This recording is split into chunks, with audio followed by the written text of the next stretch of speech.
ब्रह्मानन्दं परमसुखदं केवलं ज्ञानमूर्तिं द्वन्द्वातीतं गगनसदृशं तत्त्वमस्यादिलक्ष्यम् एकं नित्यं विमलमचलं सर्वधी साक्षिभूतं भावातीतं त्रिगुणरहितं सद्गुरुं तं नमामि।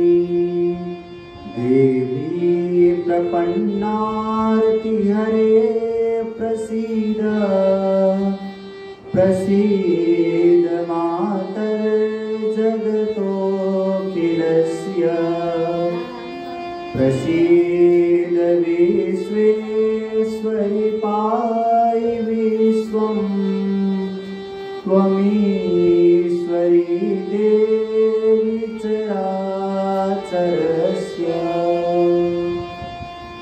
या देवी सर्वभूतेषु विद्यारूपेण संस्थिता नमस्तस्यै नमस्तस्यै नमस्तस्यै नमो नमः। श्रोत्रार्हन्ति चणिर्गुण्यैर्महर्षिभिरहरदिवं तुष्टुयमानोऽप्यगुणो विभुर्विजयते तराम्। अमन्दानन्दसन्दोह दानकर्मणि दीक्षिताः स्वामिनः परमानन्दश चन्दनानन्दयन्तु नः। स्वामिनः परमानन्दश चन्दनानन्दयन्तु नः। सर्वप्रथम त सबैका हृदयाकाशमा विराजमान परमात्मालाई नमन गर्दछु। हामीहरू शारदीय नवरात्रको अवसरमा प्रातःकालमा पूर्वाङ्ग पूजा गरेर पाठ पारायण सकेर अहिले दिवाकालीन सत्रमा देवीका महिमा र देवीका चरित्रका कथा सुन्नका लागि उपस्थित भएका छन्।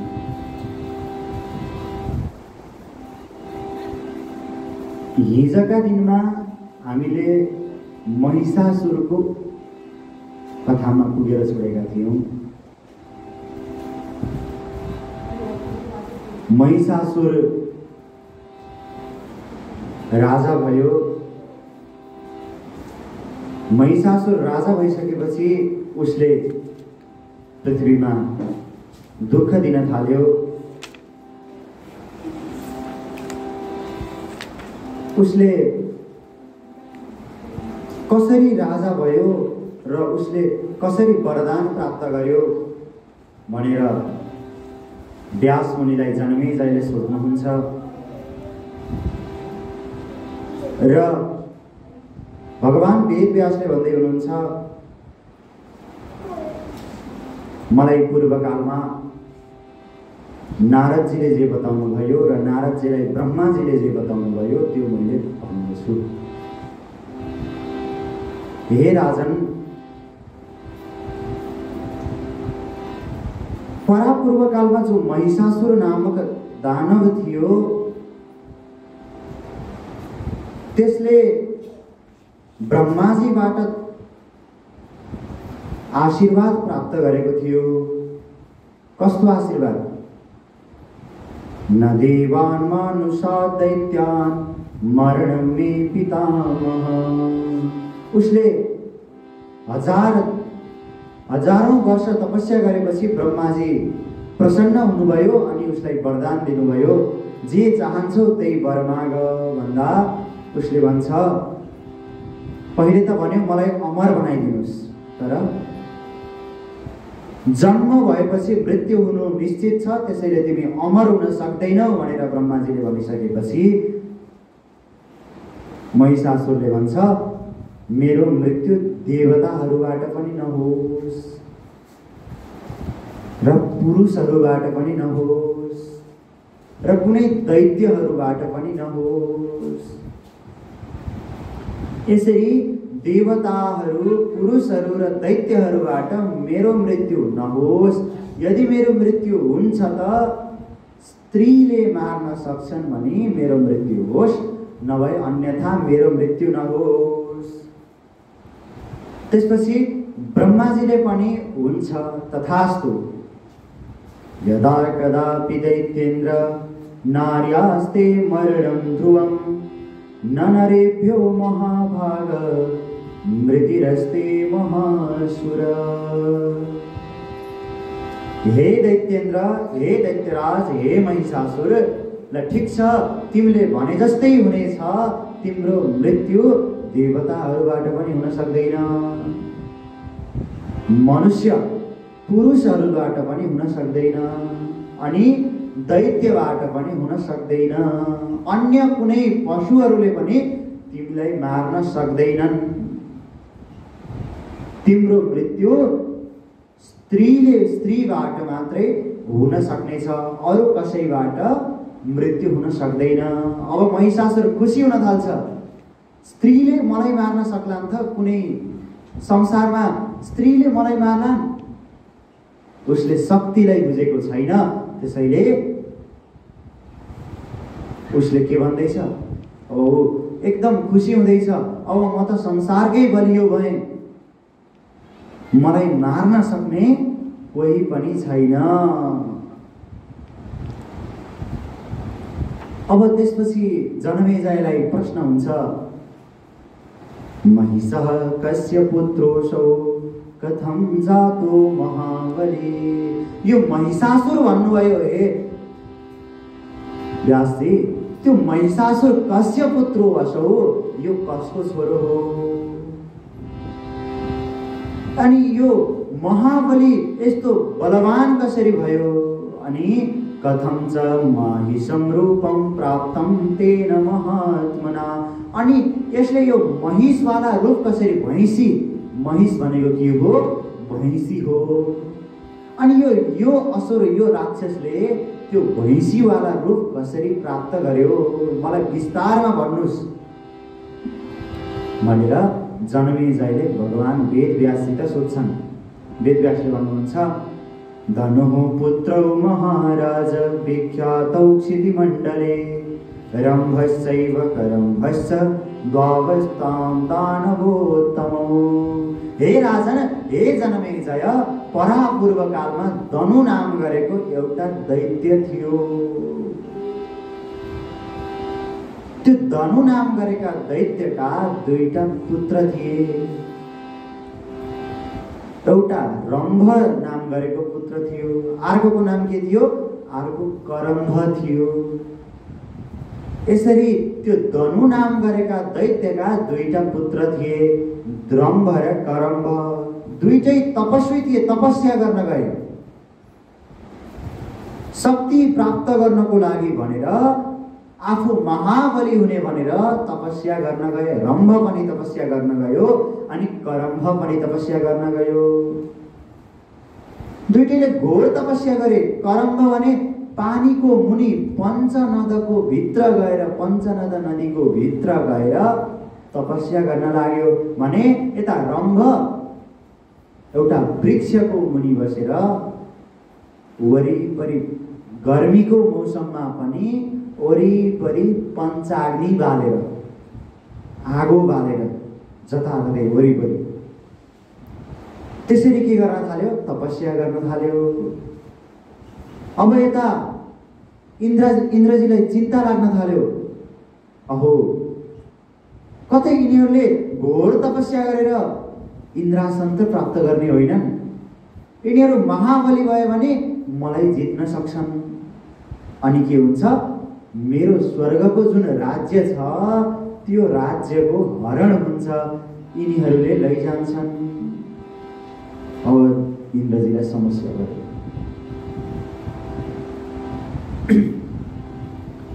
त्यसपछि एउटा गोहीको रूप लिएर इन्द्रजी त्यो नदीभित्र प्रवेश गर्नुभयो। कसो गर्ने, के गर्ने, कसरी मार्न सकिन्छ? मारियो भने त पक्कै इन्द्र हुन सकेन यो, र मैले अब कसरी मारौँ भनेर उपाय निकाल्दा अब त्यो पानीभित्र बसेकोलाई के गर्नुभयो? गोहीको रूप लिएर गएर पानीभित्र बसेको जुन करम्ब थियो त्यो करम्बलाई त्यही खुट्टामा टोकेर त्यही पानीभित्र नै मारिदिनु भयो। अब यता रम्भले तपस्या गर्दै थियो, रम्भलाई कोसिस गर्नुभयो, तर वरिपरिबाट अग्निदेवले रक्षा गरेको हुनाले रम्भलाई भने केही गर्न सक्नु भएन। तब केही समयपछि रम्भ आफ्नो तपस्याबाट उठ्यो। उठ्दाखेरि थाहा भयो उसलाई मेरो दाजु करम्भ अब रहनु भएन, यस संसारमा उहाँको अस्तित्व अब रहेन। चिन्तित भयो बडा, अनि क्रोध आयो। मनमा क्रोध आइसकेपछि उसले भन्यो अब म पनि शरीर त्याग्छु, म पनि बस्दैन। वरिपरिका अग्नि थिए, त्यही अग्निदेवलाई भन्न थाल्यो म अब मेरा अङ्गहरू काटेर यही अग्निमा विसर्जन गरिदिन्छु। तब उसले सुरुमै शिर काट्न थालेको थियो, मैले अब शिर काटेर हवन गर्छु।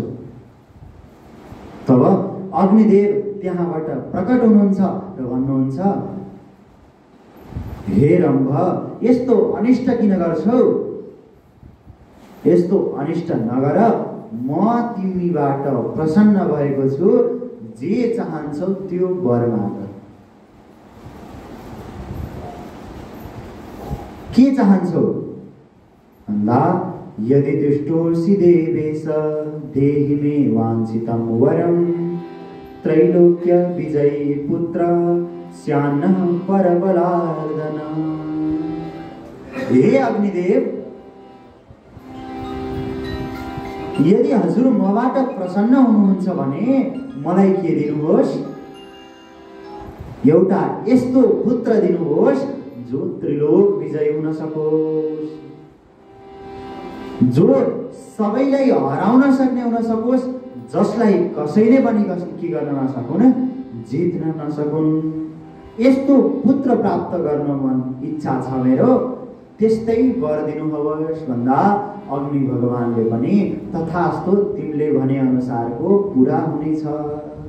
रम्भ खुसी भयो। अग्निदेव भन्दै हुनुहुन्छ हे रम्भ सुन, अब बाटोमा अब यहाँलाई हिँड्दै जाऊ, जसलाई देख्दा तिमीलाई कामना हुन्छ, वासना हुन्छ, त्यसैसँग विवाह गर। त्यसैबाट उत्पन्न भएको पुत्र नै सर्वबलियो हुन्छ, सबै विश्वलाई जित्ने प्रकृतिको हुन्छ। असुर थियो, दानव थियो, पशु स्वभावको थियो त्यो रम्भ। अगाडि जाँदै थियो, जाँदा जाँदै अगाडि बाटोको छेउमा घाँसमा चढ्दै गरेकी एउटी भैँसीलाई देख्यो। त्यही भैँसीसँग के भयो? त्यसलाई मोह आयो, कामना जाग्यो मनमा। अनि त्यही भैँसीसँग समागम हुँदा त्यो भैँसीबाट कसको उत्पन्न भयो? भैँसीमा गर्भ रह्यो। अब यता भैँसी अलि अगाडि बढ्दै थिए। अगाडि बढ्दाखेरि एउटा राँगोले दौडाउन खोज्यो अनि त्यो भैँसी यक्षको शरणमा गयो। यक्षलाई त्राहीमा मेरो रक्षा गर्नुहोस्, हे यक्ष। त्यो रागोले यता रम्भलाई पनि आफ्नो सिङले हान्यो, मूर्छित पार्यो, भैमै ढल्यो त्यो रम्भ। र मूर्छित हुँदै त्यो रम्भको त्यही मृत्यु भयो, त्यही भैमै मृत्यु भयो। असुर रम्भ पनि मर्यो। अब यता यक्षले के गर्नुभयो? यक्षको रम्भ उपासक थियो, यक्षलाई सन्तुष्ट पारेको थियो। अनि यक्षले के गर्नुभयो, त्यो महिष अर्को जुन रागो थियो त्यो रागोलाई मार्नुभयो। अब के गरौँ, आफ्नो पतिदेव मरेकोमा त्यो भैँसी चिन्ता त हुँदैछ। अब मैले के गरौँ, कसो गरौँ? अब म पनि के गर्छु, सँगै सती जान्छु। भैँसीले भन्दैछ म पनि उहाँसँगै सती जान्छु। तब त्यो गर्भावस्थामा रहेकी त्यो भैँसी रम्भसितै जान्छे। जुन यक्षले रम्भलाई जलाउन गएका हुन्छन्, त्यही जलाउने बेलामा म पनि सँगै मर्छु भनेर त्यो लासमाथि बस्दछे, जलाउन थालेको लासमाथि बस्दछे। त्यहीबाट उत्पन्न हुन्छन् महिषासुर। अनि त्यही रम्भले अर्को रूप लिएर आउँछ, महाशक्तिशाली रक्तबीजको रूप लिएर आउँछ। त्यो रम्भ नाम गरेको दैत्य। त्यसपछि महिषासुर अत्यन्त बलियो हुन्छ। वर पाएको थियो, सुरुमै अग्निदेवको वर पाएको थियो, पुत्रको वर मागेका थिए रम्भले। अझै उसले तपस्या गरेपछि उसले झन् कसैबाट पनि मृत्यु नहुने, नारीबाट बाहेक अरू कसैबाट पनि मृत्यु नहुने वर प्राप्त गर्दछ। अब महिषासुर सर्वशक्तिमान भयो। उसलाई दैत्यहरूले राजा बनाए र राजा बनाइसकेपछि उसले सबै पृथ्वीमा आफ्नो आधिपत्य जमायो। पृथ्वीमा पनि उसको आधिपत्य रह्यो, पाताल आदि लोकमा पनि उसको आधिपत्य रह्यो।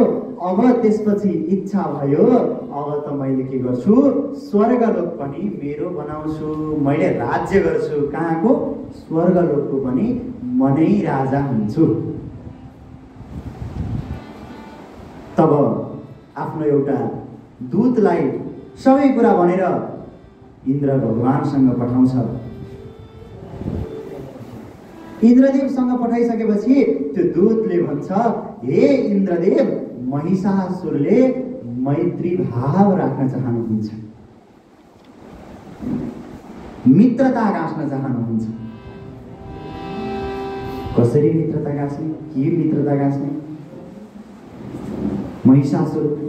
तब इन्द्रले भन्छन्, नाइ, हामी हाम्रो शत्रुसँग के गर्न सक्दैनौँ, मित्रता गाँस्न सक्दैनौँ।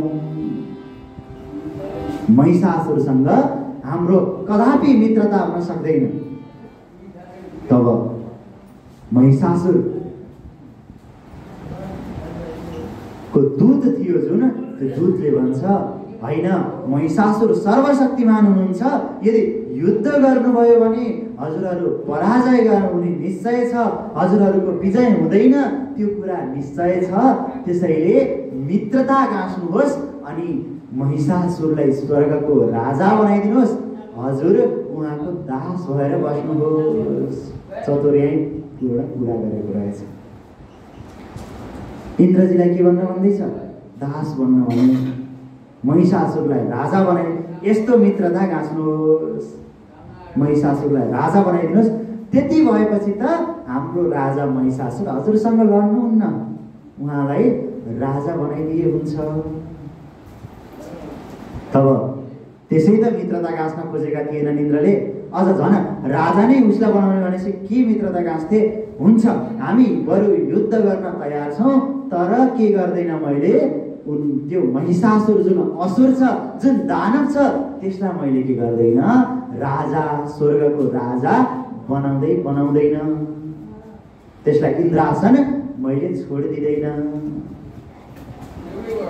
तब त्यो दूत जान्छ। दूत गएर महिषासुरलाई भन्छ, राजन देवाधिपः कामं न त्वां विगणयत्यसौ मन्यते स्वबलं पूर्णं देवसैन्य समावृतः। हे महिषासुर, हे दैत्यराज महिषासुर, त्यो देवराज इन्द्र, त्यो तुच्छ, त्यो बल नभएको इन्द्रले त के भन्दैछ? हजुरलाई त केही जस्तो मानेको छैन, हजुरलाई त केही पनि ठानेको छैन, हजुरलाई त युद्धको लागि ललकारेको छ बरु। अब हजुरले बरु युद्ध गरेर नै के गर्नुपर्ने भयो? त्यो देवलोक प्राप्त गर्नुपर्ने भयो, त्यो स्वर्गलोक प्राप्त गर्नुपर्ने भयो। त्यो इन्द्रले मैले भनेको हुँ, मित्रता गाँसौ, सम्बन्ध बनाऊ, तिमी दास बन, महिषासुरलाई राजा बनाइदेऊ, त्यसपछि तिम्रो तिमी यो स्वर्गलोकबाट कतै जान पर्ने छैन भनेको हो। अब युद्ध गरेर त्यसलाई स्वर्गबाट च्युत गराउनु पर्ने भयो। उसले मानेन। दूतले भन्छ। त्यसपछि महिषासुरले पनि हो, अब त्यो इन्द्रले मेरो अपमान गर्ने, म जस्तो शक्तिशालीको अपमान गर्ने त्यो इन्द्रले, ठिक छ म युद्ध गर्दछु। अब उता देवलोकमा, उता स्वर्गलोकमा भगवान इन्द्र सहित अरू देवताहरू सबै बृहस्पति राजगुरु देवगुरु बृहस्पतिसँग जानुहुन्छ। अनि के गर्ने, कसो गर्ने, केही समस्या पर्यो भने देवताहरू पनि कसित जाँदा रहेछन्, आफ्ना गुरुसँग जाँदा रहेछन्। के गर्ने? अब त्यो महिषासुर नामक जुन राक्षस छ, त्यो राक्षसले के भनेको छ? अब त हामी युद्ध गर्न चाहन्छौँ, युद्ध गरेर भने इन्द्र आसन हामीले प्राप्त गर्नु छ, स्वर्गलोकको म राजा बन्छु भन्ने कामना गरेको छ, इच्छा गरेको छ। त्यसैले के गर्नु पर्यो? अब त्यससित युद्ध गर्नु पर्यो। के गरौँ, कसो गरौँ, के गर्दा ठिक होला, कसो गर्दा ठिक होला? बृहस्पति, हाम्रो जित होला कि हार होला? हजुरले भन्नु पर्यो। भो गुरु विद्वान् किं कर्तव्यं वदस्वनः। हे देवगुरु, के गर्दा ठिक हुन्छ? हामीलाई थाहा छैन, हजुर त सर्वज्ञ हुनुहुन्छ, पुराणहरू जान्नु भएको छ, वेद जान्नु भएको छ। त्यसैले हजुरले के गर्नु पर्यो? हामीलाई उपदेश गर्नु पर्यो, के गर्दा ठिक हुन्छ। त्यो त महाशक्तिशाली छ रे, त्यसले पृथ्वीलाई पनि आफ्नो अधीनमा लियो, अब स्वर्गलोकलाई पनि आफ्नो अधीनमा लिन चाहन्छ। त्यो महाशक्तिशाली दैत्य जुन महिषासुर छ, त्यसलाई हामीले कसरी जित्न सक्छौँ, कसरी जित्न सक्दछौँ? तब देवगुरु बृहस्पतिले भन्नुहुन्छ, तिमी चिन्ता नगर, स्वस्थो भव सुरेन्द्र त्वं धैर्यमानन्द मारिष। तिमी आत्तिरहुन्न, धैर्यपूर्वक काम गर, नआत्ति किन बस? किन? दैवाधीने तु संसारे कामं का परिवेदना, उद्यमे योजयन्नूनं भवितव्यं सुराधिप। दैवको अधीनमा रहेको यो संसारमा तिमीले उद्यम गर, जित हुन्छ कि हार हुन्छ त्यो तिम्रो हातमा पनि छैन, मेरो हातमा पनि छैन। जया जयौ सुराध्यक्ष दैवाधीनौ सदैव हि। त्यो जय होस् वा पराजय होस्, त्यो सबै भाग्यको अधीनमा छ। भाग्यमा के लेखेको छ? मनुष्य मात्रै होइन, देवता पनि भाग्यको अधीनमा चल्नु पर्दो रहेछ। उद्यमे योजयन्नूनं भवितव्यं सुराधिप। दुःखदे सुखदे वापि तत्र तौ न विचिन्तयेत्। हे इन्द्रदेव, हजुर सुख होस् वा दुःख होस्, त्यसमा हजुरले केही चिन्ता नगर्नुहोस्, किनकि दैव भाग्यमा यदि दुःख पाउन लेखेको रहेछ भने हजुरहरूले दुःख पाउनुहुन्छ, इन्द्रासनबाट च्युत हुनुहुन्छ, इन्द्रपद हजुरको जानेछ, महिषासुर राजा पनि हुन सक्ला। तर यदि भाग्यमा दैवले त्यस्तो लेखेको छैन भने हजुर कदापि डराउनु पर्दैन। दुःख होस् सुख होस्, हजुर नआत्तिनुस् अनि नमात्तिनुस्, त्यति भए चल्दछ। तब इन्द्र आदि देवताहरूसँग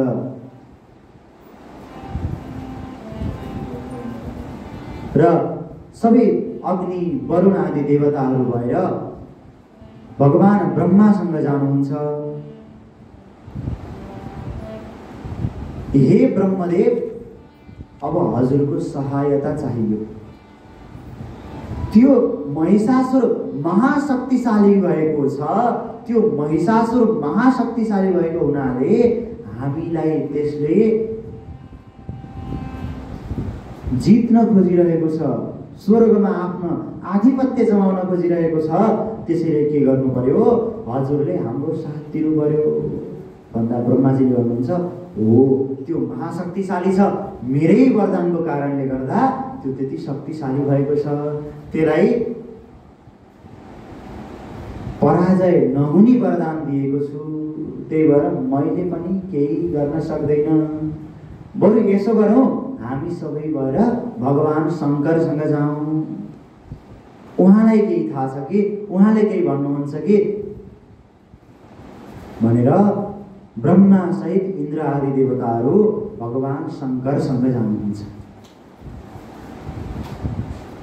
त्यसपछि ब्रह्मा इन्द्र अनि शङ्करमा गइसकेपछि शङ्करजीले भन्नुहुन्छ, यसमा त खै मैले पनि केही उपाय देख्दैन, खै एकपटक विष्णुसँग जाउँ भनेर ब्रह्मा विष्णु महेश्वर भएर के छलफल गर्नुहुन्छ भन्दा, अब हामीहरू पनि युद्धमा जाउँ, युद्धमा गएर त्यो महिषासुर भन्ने दानवसित लडौँ। ल ठिक छ, इन्द्र आदि देवताहरू हजुरहरू जानुहोस्, युद्ध गर्नुहोस्, हाम्रो स्मरण मात्र गर्नुहोस्। यदि आवश्यक भएमा ब्रह्मा विष्णु र म हामी तीनैजना त्यो युद्धमा आउनेछौँ। आफूले शस्त्रास्त्र ग्रहण गरेर त्यो युद्धमा आउनेछौँ। अब त्यो महिषासुर आफ्ना सैन्य बल लिएर युद्ध गर्नको लागि स्वर्गतर्फ प्रस्थान गर्यो। तब देवताहरूको र त्यो महिषासुरको घोर युद्ध भयो। जति युद्ध गर्दा पनि त्यो महिषासुरलाई केही गर्न सकिएन। देवताहरूका सेनाहरू झन् घट्दै गए, देवताहरू झन् घट्दै गए, देवताहरूका सेनाहरू नाश हुँदै गए, तर त्यो महिषासुरलाई केही हुन सकेन।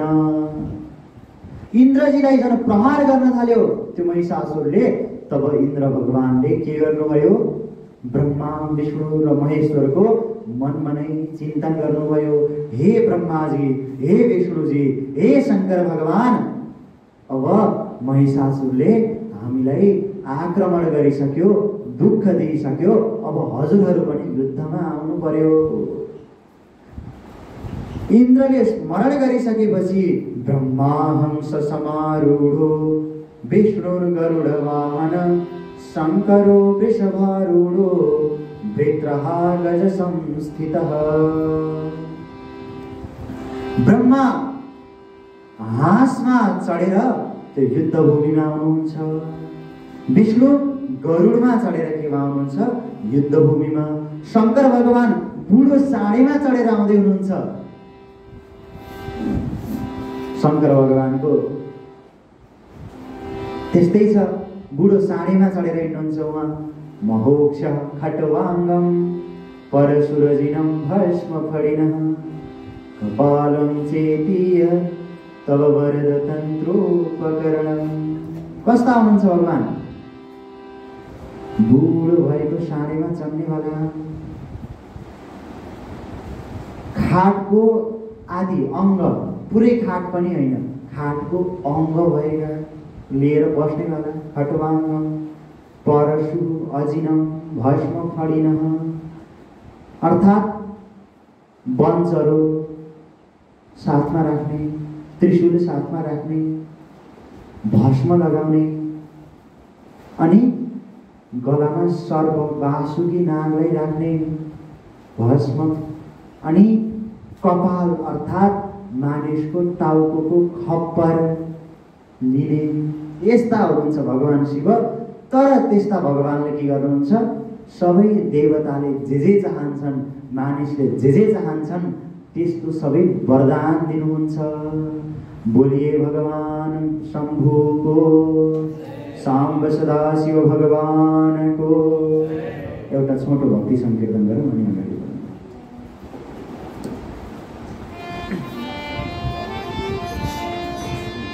हरे शिव शंकर भोला, शिव शंकर भोला, दर्शन दिन के होला विस्मय लाग्यो झोला। भोला शिव शंकर भोला, दर्शन दिन के होला। भोला शिव शंकर भोला, शिव शंकर भोला, दर्शन विस्मय लाग्यो झोला। शिव शंकर भोला, शिव शंकर भोला, दर्शन दिन के होला विस्मय लाग्यो झोला।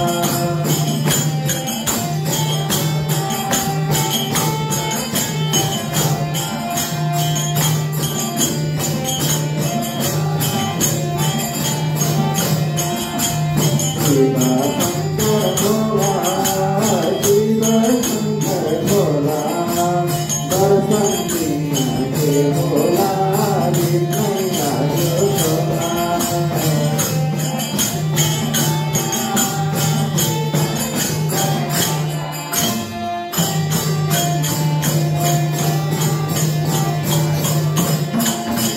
शिव शंकर भोला, शिव शंकर भोला, दर्शन दिन के होला विस्मय लाग्यो झोला। शिव शंकर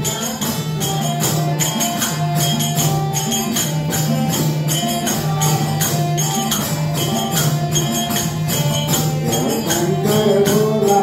शिव शंकर भोला। बोलिए साम्ब सदाशिव भगवान को। त्यसरी भगवान शंकर बुढो साँडे नन्दी माथि बसेर आउनुभयो। त्यहाँ इन्द्र हात्तीमाथि सवार भएका इन्द्र थिए। त्यस्तै मयूर माथि सवार हुनुभएका स्कन्द भगवान हुनुहुन्थ्यो। त्यसरी युद्ध फेरि घमासान युद्ध हुन थाल्यो। ब्रह्मा, विष्णु, रुद्र, इन्द्र, स्कन्द आदि सबै देवताहरूसँग त्यो महिषासुरका जुन सेनाहरू थिए तीहरूसित युद्ध हुन थाल्यो।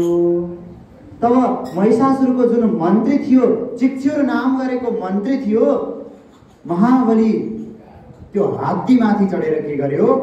इन्द्रमाथि बाण प्रहार गर्न थाल्यो।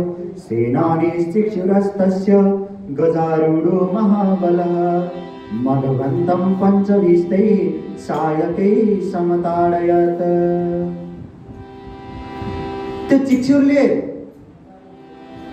गज अर्थात् हात्तीमाथि चढेर इन्द्रलाई बाण प्रहार गर्यो। इन्द्रले पनि अर्धचन्द्र नामक बाण त्यसको प्रत्युत्तरमा प्रहार गर्नुभयो र त्यसलाई आघात पुर्याउनु भयो। इन्द्रको बाण लागेर त्यो चिक्षुर नामक जुन मन्त्री थियो, महाबली थियो, त्यो के भयो? घाइते भयो। अनि त्यो बाणको प्रहारले गर्दा त्यो हात्तीको सुँडमा पनि लागेको थियो। अनि हात्ती पनि यताउता गर्दै गर्दै दौडिँदै भाग्न थाल्यो। ती सेना पनि त्यो हात्ती भागेको देखेर ती सेना पनि के गर्न थाले? भाग्न थाले। त्यो देखेर महिषासुर एकदम कुपित भयो, एकदम क्रोधित भयो।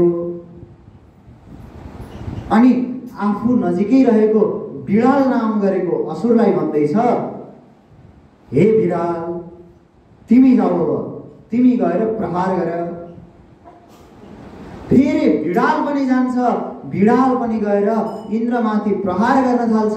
इन्द्रमाथि प्रहार गर्दा उसको बाणलाई इन्द्रले पनि आफ्ना बाणहरूले प्रहार गर्नुहुन्छ, हान्नुहुन्छ।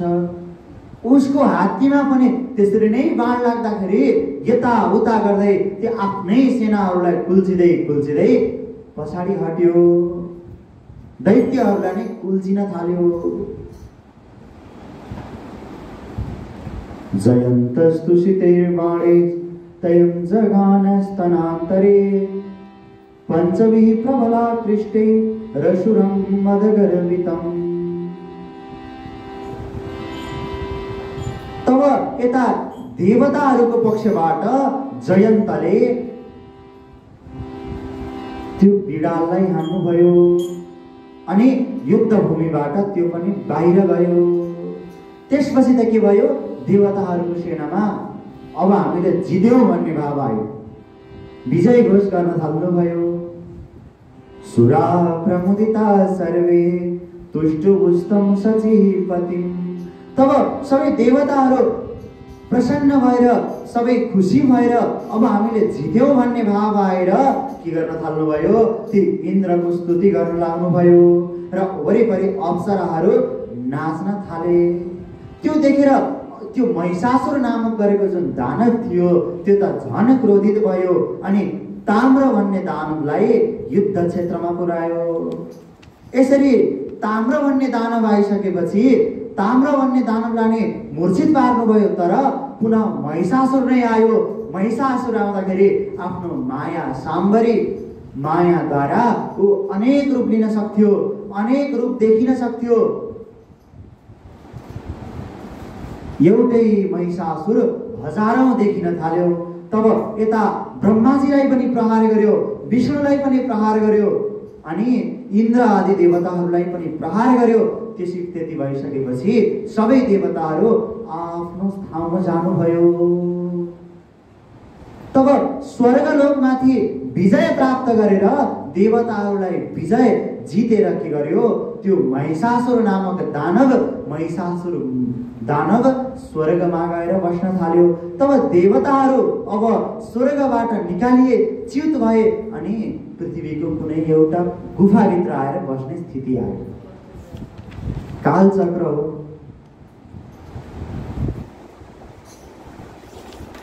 एउटा भगवान विष्णुलाई पनि प्रहार गरेर ढलाइसकेपछि सबै घाइते भएर आफ्नो लोकमा जाँदा देवताहरू भने आफ्नो स्वर्गलोक तिनीहरूबाट खोसिसकेपछि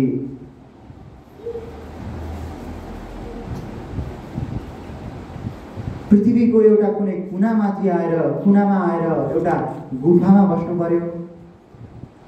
त्यसपछि एकदम चिन्तित हुन थाल्नुभयो सबै देवताहरू। किं करोमि सुराकामं दानवो वरदर्पितः स्त्रीवध्योऽसौ नपुंवध्यो विधेयं तत्र किं पुनः। अब त्यसपछि ब्रह्मा विष्णु महेश्वरसँग जानुहुन्छ देवताहरू। अब के गर्ने भन्दा ब्रह्माजीसँग जाँदा भन्नुहुन्छ, मैले त के गर्न सक्छु र त्यसको वध त कुनै पुरुषले गर्न सक्दैन। मैले त्यसलाई वरदान दिएको छु, त्यसलाई त्यही भएर जित्नु त असम्भव जस्तै छ। त्यही पनि अब भगवान शङ्करसित जाउँ, उहाँसँग केही उपाय हुन्छ कि।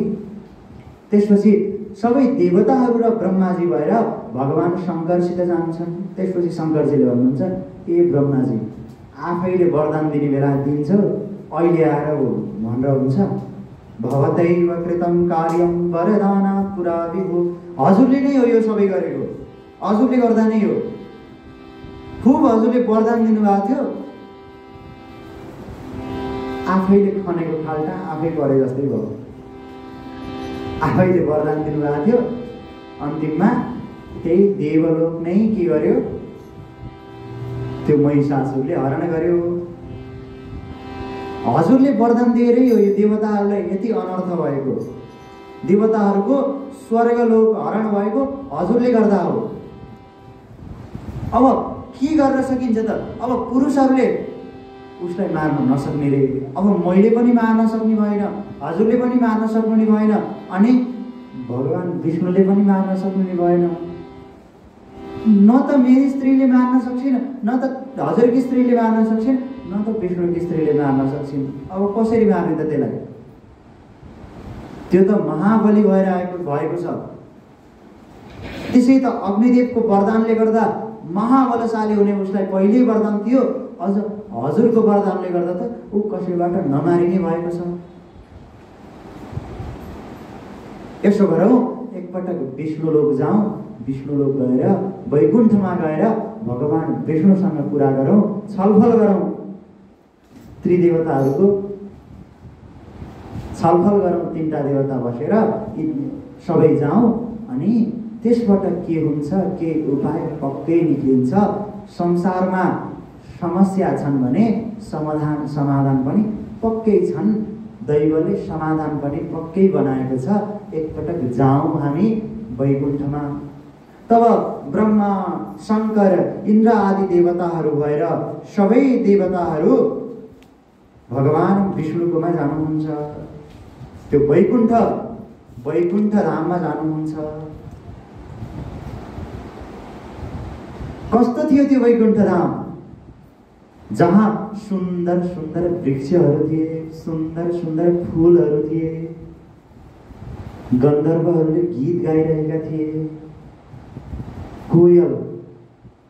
कोइली चरी कराइरहेको थियो। अत्यन्त मनोहर दृश्य देखिरहेको थियो। त्यस्तो वैकुण्ठमा इन्द्र अनि ब्रह्मा अनि शङ्कर आदि देवताहरू यहाँ पुग्नुहुन्छ। भगवान विष्णुसित त पक्कै केही समाधान होला। उहाँले हो पालन गर्ने संसारको, उहाँले केही गर्नुहुन्छ, केही उपाय निकाल्नुहुन्छ। बोलिए भगवान लक्ष्मी नारायण भगवानको। त्यसपछि द्वारमा जानुहुन्छ। द्वारमा जाँदाखेरि जय र विजय बसेका हुन्छन्। तिनलाई भन्नुहुन्छ, हे जय, हे विजय, जाऊ गएर रमापति अर्थात् लक्ष्मीपति भगवान श्री विष्णुलाई बोलाऊ, हामी आएका छौँ भन्ने जानकारी देऊ। तब ती विजय गरेर भन्छन्, देवदेव महाराज रमाकान्त सुरारिहन समागता सुरा सर्वे द्वारे तिष्ठन्ति वै प्रभो। हे देवहरूका पनि देव, हे रमापति, हे लक्ष्मीपति भगवान, सबै देवताहरू ब्रह्मा अनि शङ्कर भएर द्वारमा आउनु भएको छ।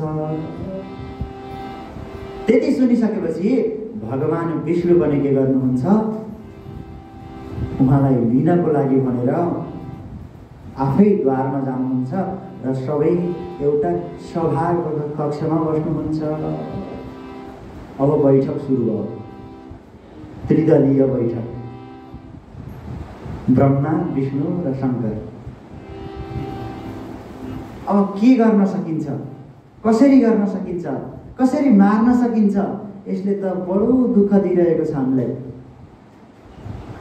केही न केही उपाय, केही न केही जुक्ति त अवश्य लाउन सकिएला नि भगवान भन्दा। परापूर्व कालमा जब सृष्टि गर्ने बेलामा हामी मणिद्वीपमा गएका थियौँ, त्यहाँ हाम्रो कसको दर्शन भएको थियो? भगवती जगत जननीको दर्शन भएको थियो। अनि ती जगत जननीले के भन्नुभएको थियो? जब जब तिमीहरूलाई समस्या पर्नेछ तब म के गर्नेछु, तिमीहरूको रक्षा गर्नको लागि आउनेछु, तिमीहरूको रक्षा गर्नेछु।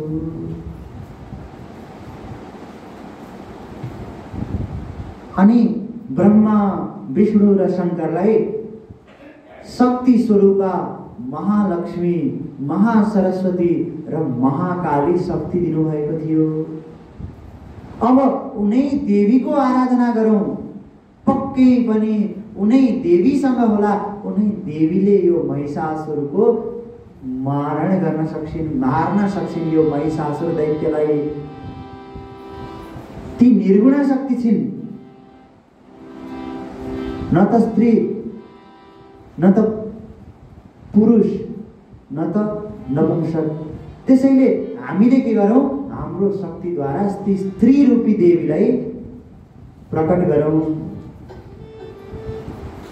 त्यसपछि ब्रह्मा विष्णु शङ्करले सबैले आफूबाट तेज पुञ्ज निकालेर, पहिले त ब्रह्माजीले आफ्नो तेज पुञ्ज निकाल्नुहुन्छ, विष्णुजीले आफ्नो तेज पुञ्ज निकाल्नुहुन्छ, शङ्करले आफ्नो तेज पुञ्ज निकाल्नुहुन्छ। त्यसपछि ती सबैको शक्तिबाट के भन्छन्, अङ्ग प्रत्यङ्गहरूले सहित भएकी दुर्गा देवी उपस्थित हुन्छन्। अनेक बाहु छन्, अनेक शिर छन्, अनि देवताहरूले ती देवीलाई सिंह वाहन दिनुहुन्छ।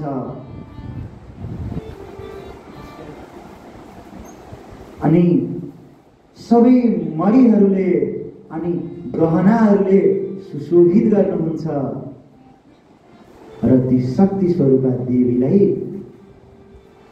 शस्त्र अस्त्रहरू पनि प्रदान गर्नुहुन्छ। आयुधानि वयं दद्मः सर्वे रुद्र पुरोगमाः तस्यै सर्वाणि द्रव्याणि त्रिशूलादीनि च। हामीहरूले नै क्यारो, हामीहरूले नै शस्त्र अस्त्र दियौँ अनि हामीहरूले नै के गरौँ, ती देवीलाई आभूषणहरू दियौँ भनेर ब्रह्मा विष्णु महेश्वरले, शङ्करले के गर्नुहुन्छ, आफूले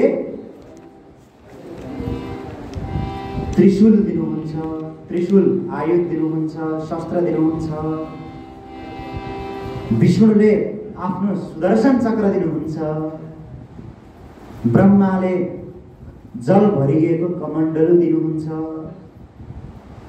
यमले दण्ड दिनुहुन्छ। त्यस्तै अग्निदेवले के दिनुहुन्छ, सयौं दैत्यहरूलाई संहार गर्न सक्ने तीव्र ज्वलन भएको त्यस्तो अग्नि शक्ति दिनुहुन्छ। पवनदेवले धनुष दिनुहुन्छ। देवराज इन्द्रले वज्रबाट, आफ्नो वज्रबाट त्यस्तै महाशक्तिशाली वज्र उत्पन्न गरेर दिनुहुन्छ। वरुणदेवले पाश दिनुहुन्छ। त्वष्टाले कौमोदकी गदा दिनुहुन्छ। यसरी विभिन्न देवताहरूले ती देवीलाई के दिनुहुन्छ, आफ्ना शस्त्रहरू दिनुहुन्छ।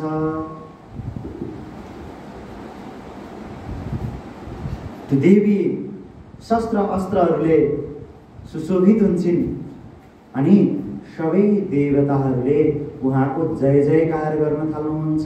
बोलिए आद्य जगत जननी भगवती को। छोटो कीर्तन गरौँ। हरे मणिद्वीपवासिनी दुर्गा भवानी दर्शन हामीलाई थक्दैन माने। मणिद्वीपवासिनी दुर्गा भवानी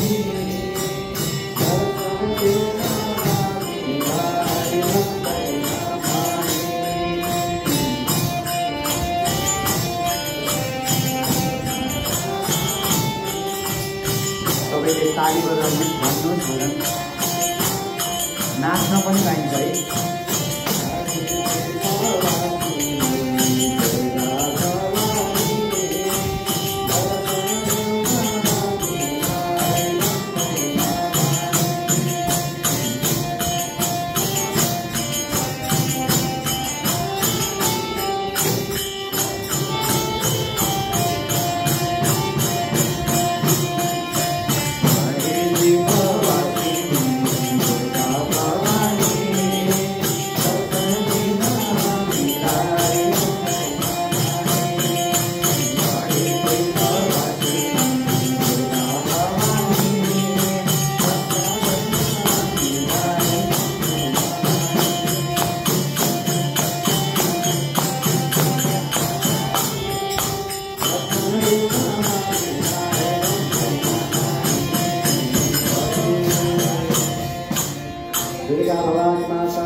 देवताहरूले स्तुति गर्नुहुन्छ। नमः शिवायै कल्याण्यै शान्त्यै पुष्ट्यै नमो नमः भगवत्यै नमो देव्यै रुद्राण्यै सततं नमः।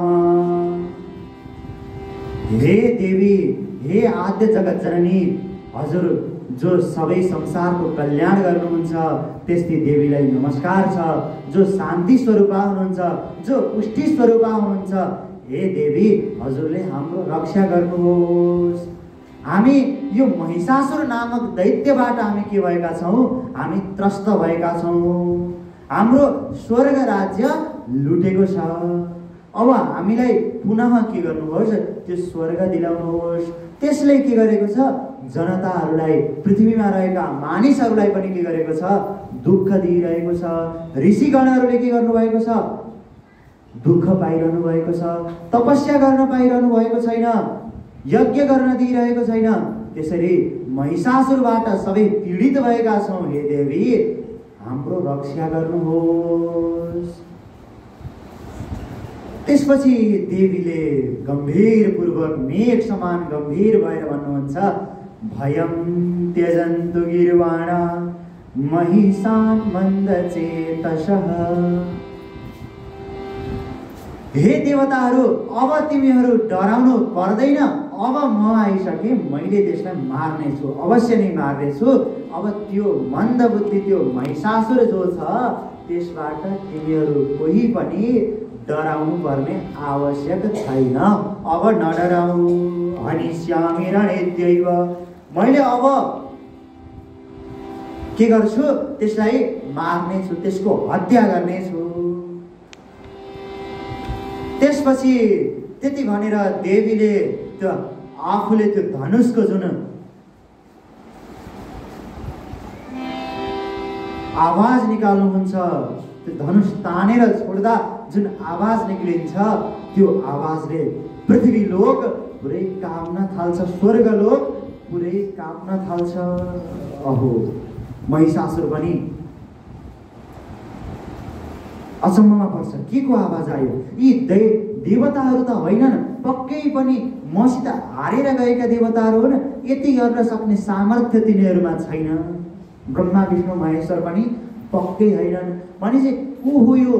कसले यस्तो आवाज निकाल्दैछ? जाऊ दूत, हे दूत, गएर तिमीले गएर को रहेछ पत्ता लगाएर आऊ भनेर आफ्नो एउटा दूतलाई महिषासुरले पठाउँछ। तब दूत जान्छ। जाँदाखेरि देख्छ आवाज कहाँबाट आएको रहेछ भनेर अझै पर पर पर जाँदाखेरि त अष्टादश भुजां दिव्यां सर्वाभरणभूषितां सर्वलक्षण सम्पन्नां वरायुधरां शुभां। एउटी सुन्दर स्त्री छिन् जसका 18 वटा हात छन्। दिव्य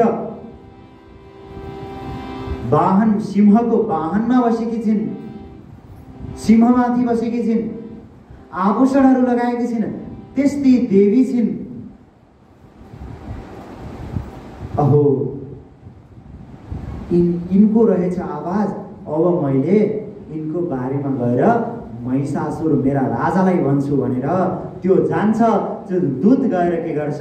महिषासुरलाई यस्तै राम्री कन्या रहेछन्, पक्कै तिनको विवाह भएको छैन। हे महाराज, तिनी त हजुरको योग्य छिन्, हजुरले विवाह गर्न योग्य छिन्, त्यस्तै राम्रै छिन्, सबै गहनाहरूले सुशोभित भएकी छिन्। 18 वटा त तिनका हात मात्रै छन्। भयानक सिंहमाथि बसेकी छिन्। हो, त्यस्तै देवीलाई त हजुर जस्तो महाअसुर हुनुहुन्छ, हजुर जस्तो बलवान हुनुहुन्छ, हजुर जस्तो मानिस नै, हजुर जस्तो असुर नै त्यस्तै देवीको पति बन्न सुहाउँछ। त्यसैले हजुर जानु होस् र तिनलाई आफ्नो पत्नी रूपमा स्वीकार गर्नुहोस्। गच्छ वीरमयादिष्टो मन्त्री श्रेष्ठ बलान्वित सामाधिविरूपायैस्त्वं समानय शुभानना। त्यो महिषासुरले आफ्नो मन्त्रीलाई पठाउँछ। मन्त्रीलाई के भन्छ? जसरी हुन्छ ती देवीलाई फकाएर साम आदि सामको प्रयोग गरेर प्रिय वाक्य बोलेर राम्रो राम्रो बोलेर ती देवीलाई लिएर आऊ। जाऊ, तिनलाई थोरै पनि कतै पनि फेरि युद्ध नगर्नु, तिनलाई नमार्नु, तिनलाई कतै चोटपटक फेरि नलागोस्, त्यति राम्री देवीमाथि के नगरोस्, चोटपटक नलागोस्। त्यसपछि त्यो जान्छ, त्यो मन्त्री गएर देवीलाई भन्छ, हे देवी, हे सुन्दरी, तिमी यति राम्री छौ, तिम्रो त महिषासुर नै योग्य वर हुन सक्नुहुन्छ।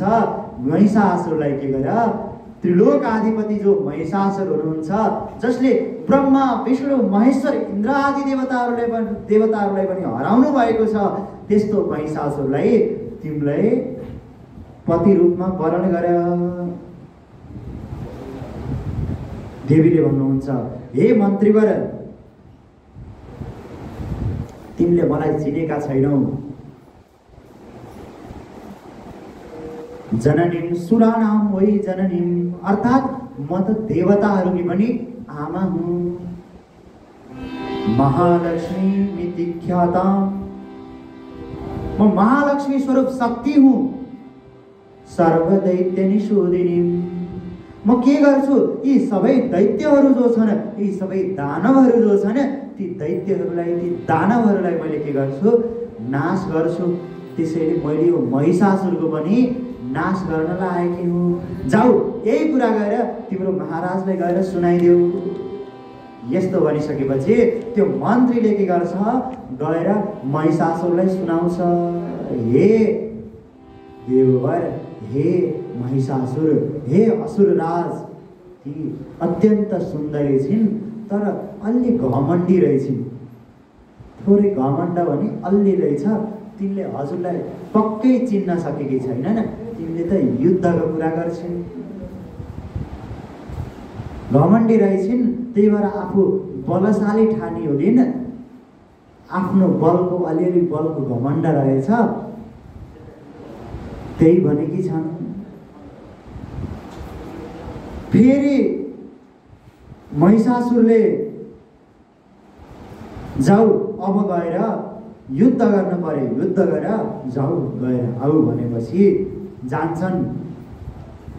यदि देवीले पनि भन्नुहुन्छ, यदि युद्ध गर्ने हो भने, युद्ध गर्न चाहन्छौ भने आऊ, म युद्ध गर्छु, तिमीलाई मार्छु भनेर ती सैन्य बल सहित गएको जुन मन्त्री हुन्छ, प्रधान हुन्छन्, तिनीसित देवीले प्रहार गरेको बाणहरूले के हुन्छन्, तिनको मरण हुन्छ, मृत्यु हुन्छ।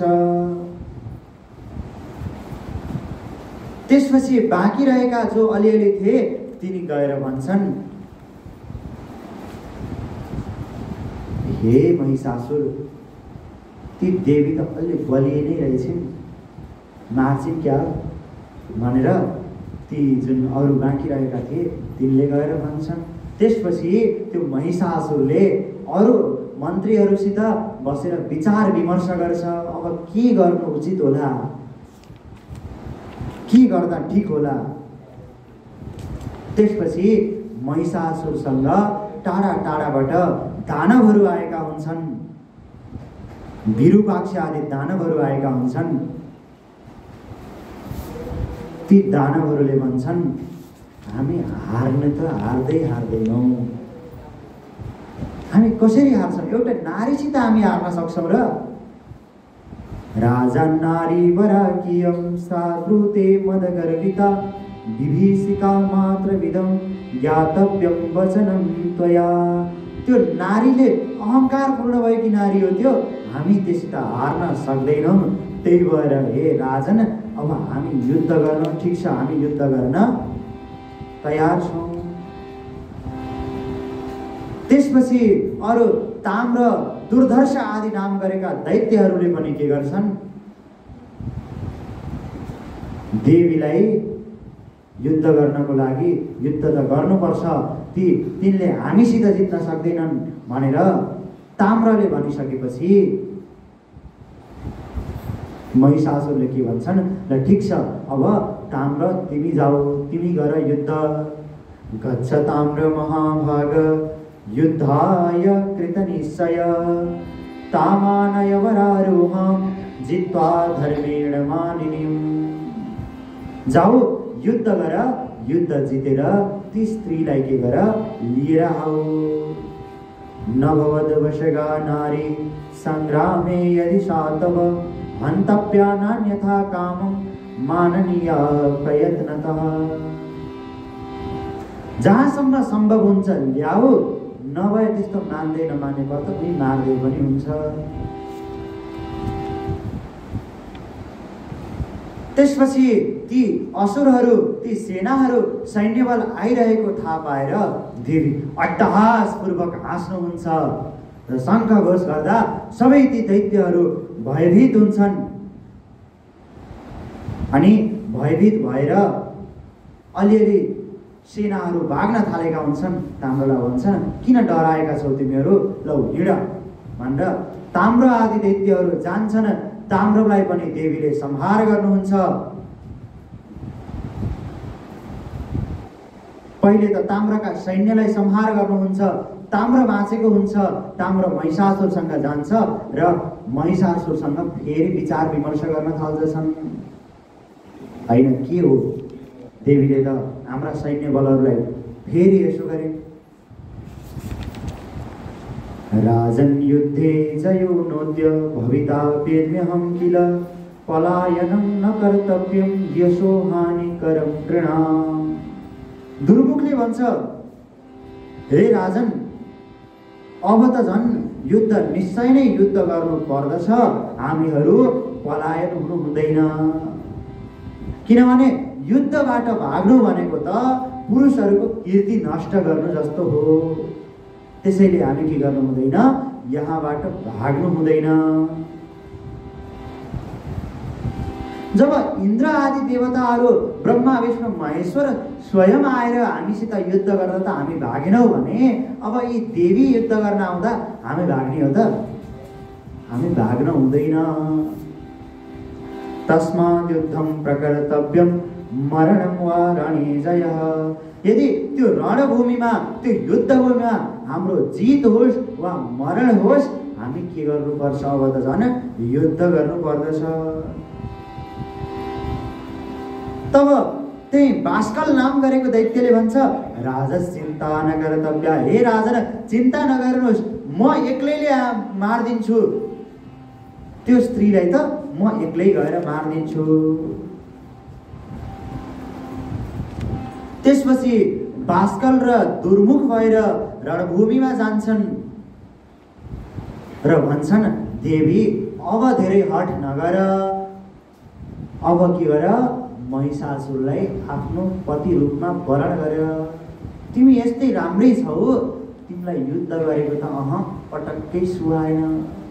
तिमी त हाम्रा राजा महिषासुरको योग्य छौ। हाम्रा राजा कस्ता हुनुहुन्छ, सम्पूर्ण त्रिलोकका राजा हुनुहुन्छ।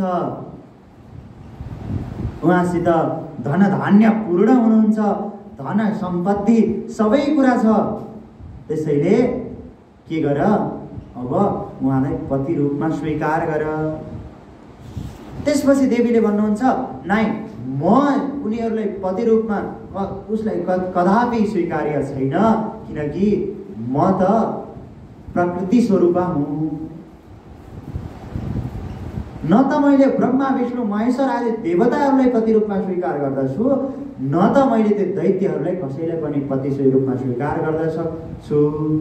त्यो काम भावले पीडित त्यो दानव, त्यो दैत्य जो छ, त्यसलाई मैले त्यो महिष, त्यो त भैँसी हो, त्यस्तो घाँस चर्ने भैँसीलाई मैले पति रूपमा स्वीकार गर्छु। त्यसले के सोचेको छ? त्यसैले यदि युद्धको भूमिमा आएका छौ भने आऊ, युद्ध गर, आऊ भनेपछि जान्छन्। बास्कल र दुर्मुख दुवै युद्ध भूमिमा जान्छन्। युद्ध भूमिमा गएपछि दुवैको के हुन्छ, त्यही मृत्यु हुन्छ। बोलिए आद्य जगत जननी भगवती को। भगवतीले ती दुवै दैत्यहरूलाई मार्नुहुन्छ। त्यसपछि चिक्चुर र ताम्र नाम गरेका पुनः पहिले बाँचेका, एकचोटि बाँचेका दानवहरू आउँछन्। आएर देवीलाई फेरि भन्छन्, होइन देवी, तिमी युद्ध नगर, नमार, यसरी किन मार्छौ? जो त्रिलोकका अधिपति हुनुहुन्छ महिषासुर, उहाँसित विवाह गर। मैले धेरै पटक भनिसकेँ म कसैसित त्यो भैँसीसित विवाह गर्नेवाली छैन, मैले त्यसलाई कदापि स्वीकार गर्दिनँ भनेपछि ती चेक्चुर र ताम्र पनि के गर्दछन्, युद्धको लागि जान्छन्, युद्ध गर्छन् र केही क्षणमै के हुन्छ, देवीको प्रतापले गर्दा, देवीको शक्तिले गर्दा तिनीहरू दुवैको, चेक्चुरको पनि अनि ताम्रको पनि त्यही रणभूमिमै मृत्यु हुन्छ। माथिबाट इन्द्र आदि देवताहरूले जय जयकार गरिरहेका हुन्छन् देवीको। अब हाम्रो रक्षा हुने भयो। अब हामीहरूको जुन स्वर्ग थियो, जुन हामीहरूबाट लुटिएको थियो, महिषासुरले लगेको थियो, त्यो पुनः के गर्ने भयो, हामीहरूले प्राप्त गर्ने भयौँ।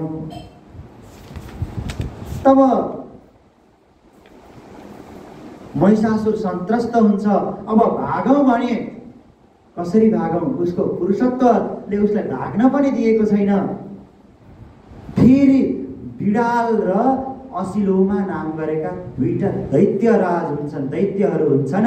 ती दुवै दैत्यलाई सैन्य बल सहित पठाउँछ। फेरि ती सैन्य बल सहित गएका बिडाल र असिलोमाले पनि देवीसँग वार्तालाप गर्छन्, देवीलाई फकाउन खोज्छन्, तर युद्ध गर्नको लागि प्रेरित गर्नुहुन्छ र युद्ध गर्ने क्रममा उनीहरू दुईटैको, बिडाल र असिलोमाको पनि के हुन्छ, वध हुन्छ। अब सबै दैत्यहरू, सबै बलवान दैत्यहरू आइसकेपछि अब पालो हुन्छ महिषासुर आफ्नै पालो हुन्छ। त्यसपछि अब बाँचे बाँचेला, मरे मर्रेला भनेर भने जान त पर्यो, युद्ध गर्नु पर्यो। जान्छ महिषासुर, युद्धभूमिमा जान्छ र ती सुन्दरी देवीलाई देखेर मोहित हुन्छ। हे देवी, तिमी यति सुन्दरी छौ, किन व्यर्थ मसित युद्ध गर्न चाहन्छौ? बरु आऊ मलाई पति रूपले स्वीकार गर, म तिमीलाई प्रेम गर्छु भनेर महिषासुरले देवीलाई भन्छ। देवी संसार चक्रेस्मिन् वर्तमानो जनः किल, नरो वात तथा नारी सुखम वाञ्छति सर्वदा। हे देवी, यदि मान्छे होस् वा देवता होस्, यो संसारमा सबैले के को इच्छा गर्दछ? सुखको इच्छा गर्दछ। सुख पाएपछि त्यसबाट कोही पनि विमुख हुँदैन। त्यसैले तिमी यदि मसित विवाह गर्यौ भने सुखी हुन सक्छौ, किनकि म त तीनलोकी अधिपति हुँ। यदि मसित विवाह गर्यौ भने तिमी पनि रानी भएर बस्न सक्छौ। रानी भएपछि तिमी अवश्य नै सुखी हुन्छौ। सुखम संयोगजं नृणां न संयोगे भवेदिह, संयोगो बहुधा भिन्नस्तान् ब्रवीमि श्रुष्व। अब यदि तिमी यो राजासँग विवाह गर्यौ भने तिमी रानी हुन्छौ, तिमीसँग सबै गहनाहरू हुन्छन्, तिमीसँग संसारका सबै सुखहरू हुन्छन्, र म जो त्रिलोकाधिपति छु त्यो पनि तिमी अनुसार चल्न तयार छु। तिमीलाई सदा पूजा गरेर राख्नेछु। त्यसैले मसित विवाह गरेर भनेर महिषासुरले अनेक भन्छ, देवीलाई भन्छ। तर देवीले भन्नुहुन्छ, नाहं पुरुषम इच्छामि परमं पुरुषम विना। परम पुरुष परमात्मा जो छ, त्यो परमात्मा बाहेक अरू कुनै पुरुषको मलाई इच्छा छैन। जुन परमात्मा छ, सच्चिदानन्द स्वरूप परमात्मा छ, त्यो बाहेक अरू कुनै पनि पुरुषको इच्छा छैन। बोलिए सच्चिदानन्द भगवानको। हे महिषासुर, तिमी मूर्ख छौ, तिमी मूढ छौ, तिमी सठ हौ। तिमीले के गरिरहेका छौ? मलाई स्त्री रूपमा लिन खोजेका छौ, जो म त तिम्रो संहार गर्नको लागि आएकी छु। आऊ युद्ध गर। यदि युद्ध गर्ने भए आऊ युद्ध गर, मैले तिम्रो मृत्यु देखाइदिन्छु, तिमीलाई मार्छु। नभए यदि मृत्यु चाहन्नौ भने सजिलै पाताल लोकमा जाऊ, पाताल लोकमा गएर बस, मैले केही गर्नेवाला छैन। तर यदि यहाँ बस्नु छ भने, यदि मृत्यु चाहन्छौ भने आऊ युद्ध गर। अथवा कुरु सङ्ग्रामं बलवत्यस्मि साम्प्रतम्। यदि मृत्युको इच्छा छ भने युद्ध गर्न आए हुन्छ, वीरगति प्राप्त गर्नेछौ, मैले तिमीलाई अवश्य नै मार्नेछु, यसमा कुनै संशय छैन। तिमीले जित्छौ भन्ने कुनै उपाय छैन। म त तिम्रो नाश गर्नका लागि नै आएकी छु भने तिमीलाई नाश नगरिकन के हुँदैन, म जानेवाला छैन। कोमलां चारु सर्वाङ्गीं नारीं नरविमोहनीं जित्वा हरिहरादिं स लोकपालांश्च सर्वशः। अझै पनि त्यो महिषासुर त्रस्त भएको छैन। झन् देवीको आवाज सुन्दाखेरि झन् देवीसित झन् प्रेम गर्न थाले जस्तो हुन्छ। हे कोमला, तिमी यति राम्रै छौ, यति राम्रै मान्छे, यति राम्रै देवी छौ। यस्तै देवी, यो जो ब्रह्मा विष्णु इन्द्रलाई जितेको छ त्यस्तो महिषासुरलाई किन अस्वीकार गरिरहेकी छौ तिमीले? किं त्वया सह युद्धं मे युक्तं कमललोचने। मैले ब्रह्मा विष्णु रुद्र अनि इन्द्र आदि देवताहरू सबैलाई एक्लै हराएर तिनीहरू मेरो अधीनमा भएका छन्। तिनीहरू स्वर्गलोक त्यागेर जान परेको छ, तिनीहरू रणभूमि त्यागेर गएका छन् भने तिमी एउटी नारी छौ, मात्र एउटी नारीलाई मैले नहराउँला त? सोच त एकचोटि। बरु यदि कल्याण चाहन्छौ भने आऊ, तिमीलाई फेरि मन्दोदरीलाई जस्तै होला भनेर त्यो महिषासुरले एउटी मन्दोदरी नाम गरेकी कन्या हुन्छन् परापूर्व कालमा। ती मन्दोदरी नाम गरेकी कन्याको कथा पनि सुनाउँछ। के हुन्छ? प्राचीन कालमा जो मन्दोदरी नाम थिइन् ती चन्द्रसेन नामकी राजाकी छोरी हुन्छन्। एकदमै सुन्दर हुन्छन्, राम्रै हुन्छन्। र चन्द्रसेन तिनको विवाहको लागि कोसँग विवाह गरिदिने भनेर चिन्तित भइरहेका हुन्छन्। तिनले भन्छन्, नाइ, म त कसैसँग पनि विवाह गर्दिन। किन? यदि विवाह गरे भने त म बन्धनमा पर्छु। म त आजीवन ब्रह्मचर्यमा रहन्छु र विवाह नगरिकन बस्दछु। पछि तिनलाई जब यौवन आउँछ, उमेर बढ्दै जान्छ, जब आफ्नी बहिनीको स्वयंवर सभा हुन्छ, त्यसमा उनलाई पनि विवाह गर्ने इच्छा हुन्छ। र त्यही भएको एउटा दुष्ट राजालाई तिनले देख्छिन् अनि त्यही दुष्ट राजासँग गएर ती मन्दोदरीले दुःख पाएकी हुन्छन्। हे देवी, तिमीले पनि आज त मलाई पति रूपमा स्वीकार गरेनौ, भोलि त्यस्तै दुःख पाउन सक्छौ, एकपटक विचार गर फेरि भनेर महिषासुरले देवीलाई भन्दैछ।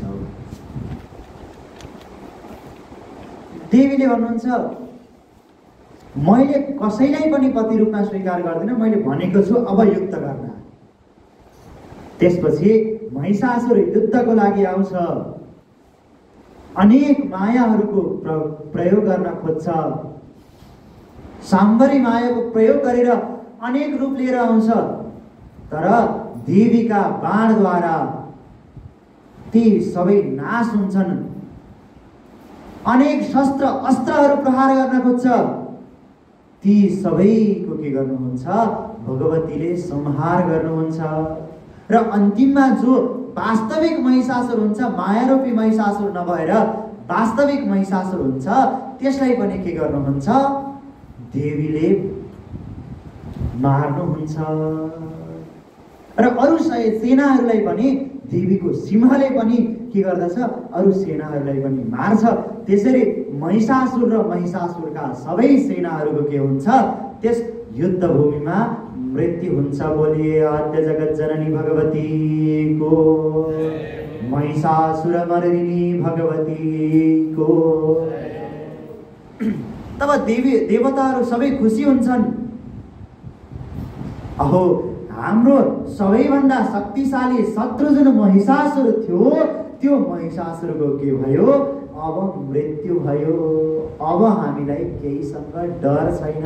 हे देवी, हजुरलाई नमस्कार छ भनेर के गर्छन्? ती महिषासुर मर्दिनीको स्तुति गर्न थाल्दछन्। ऐगिरि नन्दिनी नन्दित मेदिनी विश्व विनोदिनी नन्दनुते गिरिवर बिन्द शिरोदिनी वासिनी विष्णु विलासिनी जिष्णुनुते भगवती हेसिति कंठ कुटुम्बिनी भूरि कुटुम्बिनी भूरि कृते जय जय हे महिषासुर मर्दिनी रम्य कपर्दिनी शैलसुते। हे देवी, हजुरलाई प्रणाम छ। यस्तै हजुर जसले महिषासुरलाई मार्नुभयो, महिषासुर जस्तो देवता, जस्तो महाअसुरलाई, महादानवलाई मार्नुभयो, त्यस्तै देवीलाई प्रणाम छ भनेर गन्धर्वहरूले गायन गर्न थाल्छन्, देवताहरूले स्तुति गर्न थाल्छन्, कीर्तन गर्न थाल्छन् र हामीले पनि देवीको कीर्तन गर्न थाल्छौँ। बोलिए आद्य जगत जननी भगवतीको। हरे जय दुर्गे जय दुर्गे महिषासुरमर्दिनी जय दुर्गे।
यसरी देवीले महिषासुरका जुन दैत्यहरू थिए, दुर्धर, त्रिनेत्र, अन्धक जस्तालाई पनि, तिनलाई र महिषासुरलाई पनि आफूले त्रिशूल अनि चक्र बाणहरूद्वारा प्रहार गरेर तिनीहरूलाई मार्नुहुन्छ र देवताहरूले यसरी कीर्तन गर्दछन्, स्तुति गर्दछन् अनि देवताहरूलाई देवीले वरदान दिनुहुन्छ। हे देवताहरू, अब तिमीहरूलाई जहिले पनि यसरी सङ्कट पर्छ, जसले पनि तिमीहरूलाई यसरी सङ्कट दिन्छ, त्यस्तो अवस्थामा मलाई सम्झनु, मलाई पुकार्नु, त्यसपछि म उपस्थित हुनेछु।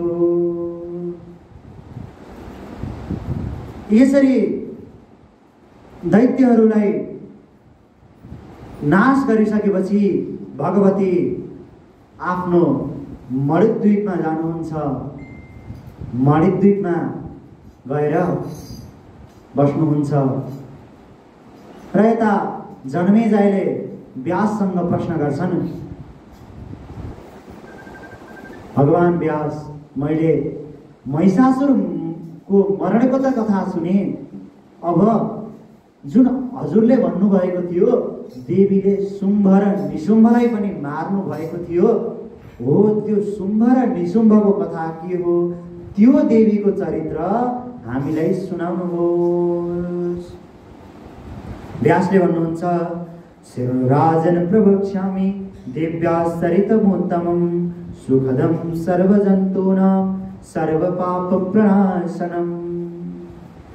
हे जन्मेजय, अब मैले तिमीलाई देवीको उत्तम चरित्र सुनाउँछु जुन शुम्भ निशुम्भ वध छ। परापूर्व कालमा जो शुम्भ र निशुम्भ थिए ती बलवान दैत्य थिए। तिनीहरू पातालबाट आएर के गरेका थिए? तपस्या गरेका थिए।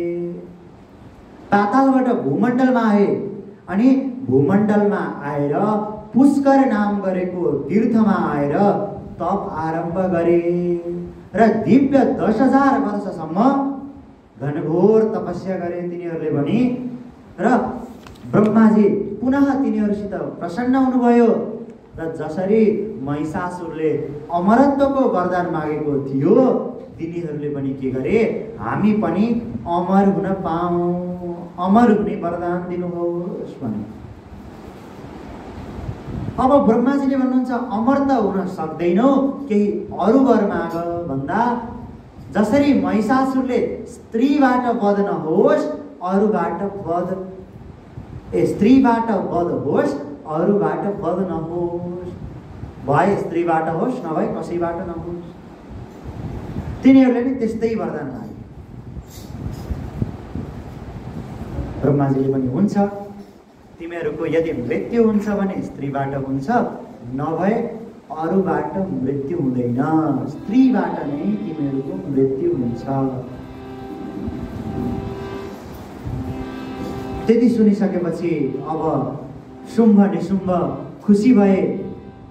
अब हामी त बलिया भयौँ, सबैभन्दा त्रिलोकमै सबैभन्दा बलिया हामी भयौँ। जान्छन् तपस्या पूर्ण गरेर शुम्भ र निशुम्भ दुवै जान्छन् र जेठो भएको हुनाले शुम्भलाई राजा बनाउँछन्। राज सिंहासन प्राप्त हुन्छ शुम्भलाई अनि तिनीहरू राजा भइसकेको थाहा पाएर चण्ड मुण्ड पनि आफ्ना सेनाहरू आफ्ना रथहरू लिएर तिनीहरूसँग आइपुग्छन्। अनि ती शुम्भ राजा भएको थाहा पाएर धूम्रलोचन नाम गरेको दैत्य पनि आफ्ना सेनाहरू लिएर त्यहाँ आइपुग्छ। अनि सुरवीर जो रक्तबीज थियो, जो रक्तबीज पनि के हुन्छ आफ्ना अक्षौहिणी सेनालाई लिएर त्यहाँ आइपुग्दछ शुम्भ भएको ठाउँमा, शुम्भ राजा भएको देशमा। रक्तबीजस्तथा शूरो वरदान बलाधिकः अक्षौहिणीभ्यां संयुक्तः तत्रैवागत्य संगतः। त्यो रक्तबीज पनि के गर्छ? त्यही शुम्भ भएसँगै आउँदछ। अनि ती शुम्भ निशुम्भ आदि दैत्यहरूले गएर प्रथम त के हुन्छ? अब दैत्यहरू बलवान भयो भने के गर्दछन्? स्वर्गलोकको राजा हुन पाऊँ, हामीहरू स्वर्गलोकलाई जित्न सकौँ भन्ने तिनीहरूलाई भित्रैबाट इच्छा के हुन्छ? स्वर्गलोकको इच्छा हुन्छ। शुम्भ पनि बलियो भएको थियो, ब्रह्माजीको आशीर्वादले गर्दा बलियो भएको थियो। त्यसपछि जान्छ र स्वर्गलोकमाथि आक्रमण गर्दछ। आक्रमण गर्दाखेरि देवताहरू पराजय प्राप्त गर्दछन्। देवताहरू पराजय प्राप्त गरेर देवताहरू हारेर के गर्दछन्? स्वर्गलोकको अधिपति को हुन्छ? शुम्भ हुन्छ। यसरी तिनै लोक भू भुव स्वः तिनै लोकको अधिपति को बन्दछ? त्यो शुम्भ बन्दछ। अनि ती हारेका देवताहरू जो थिए, हारेका देवताहरू अब कहाँ जाने? त्यही पृथ्वीका गुफातिर आएर बस्छन्। बलवन्तो महाभागा बहुज्ञा धन संयुता काले दुःखं तथा दैन्य माप्नुवन्ति नराधिप। यो समयको लीला बडो अचम्मको छ। समयले कसलाई केमा पुर्याउँछ, कसलाई केमा पुर्याउँछ कसैलाई थाहा हुँदैन। बलवन्तो महाभाग बहुज्ञा धन संयुता। एकदम धनी व्यक्तिहरूलाई पनि समयको कालक्रमले गर्दा, समयको गतिले गर्दा, समयको प्रभावले गर्दा र भाग्यको प्रभावले गर्दा के हुन सक्दछ? धनी भिखारी बन्न सक्दछ। एकदम धनवान भएको मान्छेको धन जति सबै नष्ट हुन सक्दछ।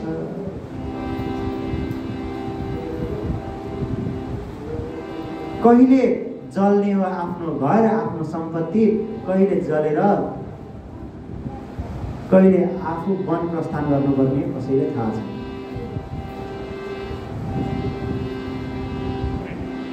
हामीले देख्न पनि देखिरहेकै छ। समयको गतिले धनवानलाई भुइँमा पुर्याउँछ र भिखारीलाई, भुइँमा भएको भिखारीलाई के गर्दछ? टप्प टिपेर माथि पुर्याउन सक्दछ, धनी बनाउन सक्दछ। त्यो समयको महिमा हो, जसलाई जे पनि पार्न सक्छ। त्यसैले जे परे पनि सुख दुःखे समे कृत्वा लाभालाभौ जया जयो। सुख होस्, दुःख होस्, निन्दा होस्, स्तुति होस्, कुनै बेला निन्दा हुन सक्छ, कुनै बेला स्तुति हुन सक्छ। तुल्य निन्दा स्तुतिर्मौनी सन्तुष्टो येन केनचित्। निन्दा होस् या स्तुति होस्, दुवैमा सन्तुष्ट हुन सक्नु पर्दछ। सुख होस् वा दुःख होस्, दुवैमा सन्तुष्ट हुन सक्नु पर्दछ। यो समयको क्रम हो, समयको क्रम हो। कसलाई के पुर्याउँछ, कसलाई के पुर्याउँछ, कसैलाई थाहा छैन। चित्रमेतन् महाराज कालस्यैव विचेष्टितं यः करोति नरं तावत् राजानं भिक्षुकं ततः। हेर्नुस् त, ती इन्द्र आदि देवताहरू जो थिए, जो त्रिलोकको अधिपति भएर स्वर्गलोकमा राज गरेर बसेका थिए, जसको अधीनमा सबै लोक थियो, ती नै आज के गरेर बस्नु पर्यो? गुफामा गएर लुकेर बस्नु पर्यो। दैत्यहरूले के गरे? दैत्यहरूले विजय प्राप्त गरे। जो भुइँमा थिए ती माथि उठे, स्वर्गमा पुगे। जो स्वर्गमा थिए ती भुइँमा आए। यो सबै कालको महिमा हो। त्यसपछि सबै देवताहरू भगवान देवगुरु बृहस्पतिसँग प्रार्थना गर्नुहुन्छ, हे देवगुरु बृहस्पति, हजुर त हाम्रो गुरु हुनुहुन्छ, हजुरलाई त थाहा छ कस्तो बेलामा के गर्नुपर्छ, भन्नुहोस् अब यस्तो बेलामा हामीले स्वर्गलोक कसरी प्राप्त गर्न सक्छौँ।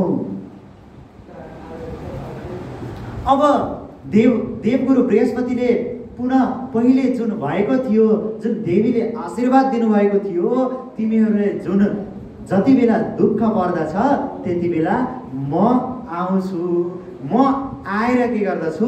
तिमीहरूको रक्षा गर्दछु भनेर जब महिषासुरलाई मारिसकेपछि जुन आशीर्वाद दिनुभएको थियो, त्यो आशीर्वादको स्मरण गराउनुहुन्छ र सबै देवताहरूले के गर्नुहुन्छ? आद्य जगत जननी भगवतीको, दुर्गा देवीको, महिषमर्दिनी भगवतीको, महिषासुर मर्दिनी भगवतीको स्तुति गर्न थाल्नुहुन्छ। हे देवी, स्मृतिस्त्वं धृतिस्त्वं त्वमेवासि बुद्धिर् जरा पुष्टि तुष्टि धृतिः कान्ति शान्ति सुविद्या सुलक्ष्मीर् गतिः कीर्ति मेधे त्वमेवासि विश्वस्य बीजं पुराणम्। हे देवी, स्मृति पनि हजुर हुनुहुन्छ, धृति पनि हजुर हुनुहुन्छ, कीर्ति पनि हजुर हुनुहुन्छ। यो संसारमा जति पनि शक्ति छन्, शक्ति सबै हजुर हुनुहुन्छ। गतिस्त्वं गतिस्त्वं त्वमेका भवानी। हाम्रो अन्तिम गति भनेको के हुनुहुन्छ? हे भवानी, हजुर नै हुनुहुन्छ।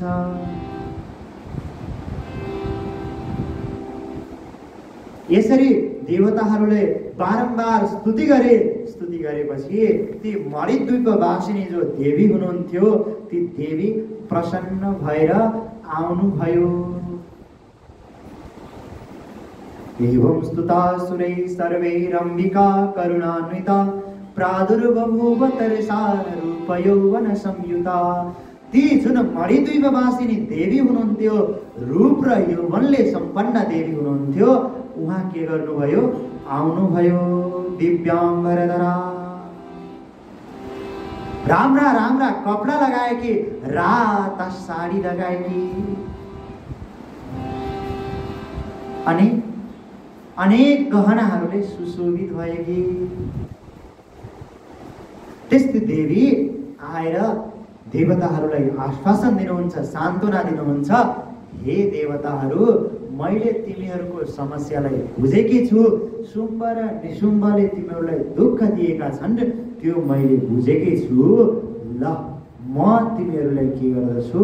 अब ती शुम्भ र निशुम्भ नामका दैत्यको पनि मैले के गर्दछु? नाश गर्दछु। बोलिए जगत जननी भगवती को। अब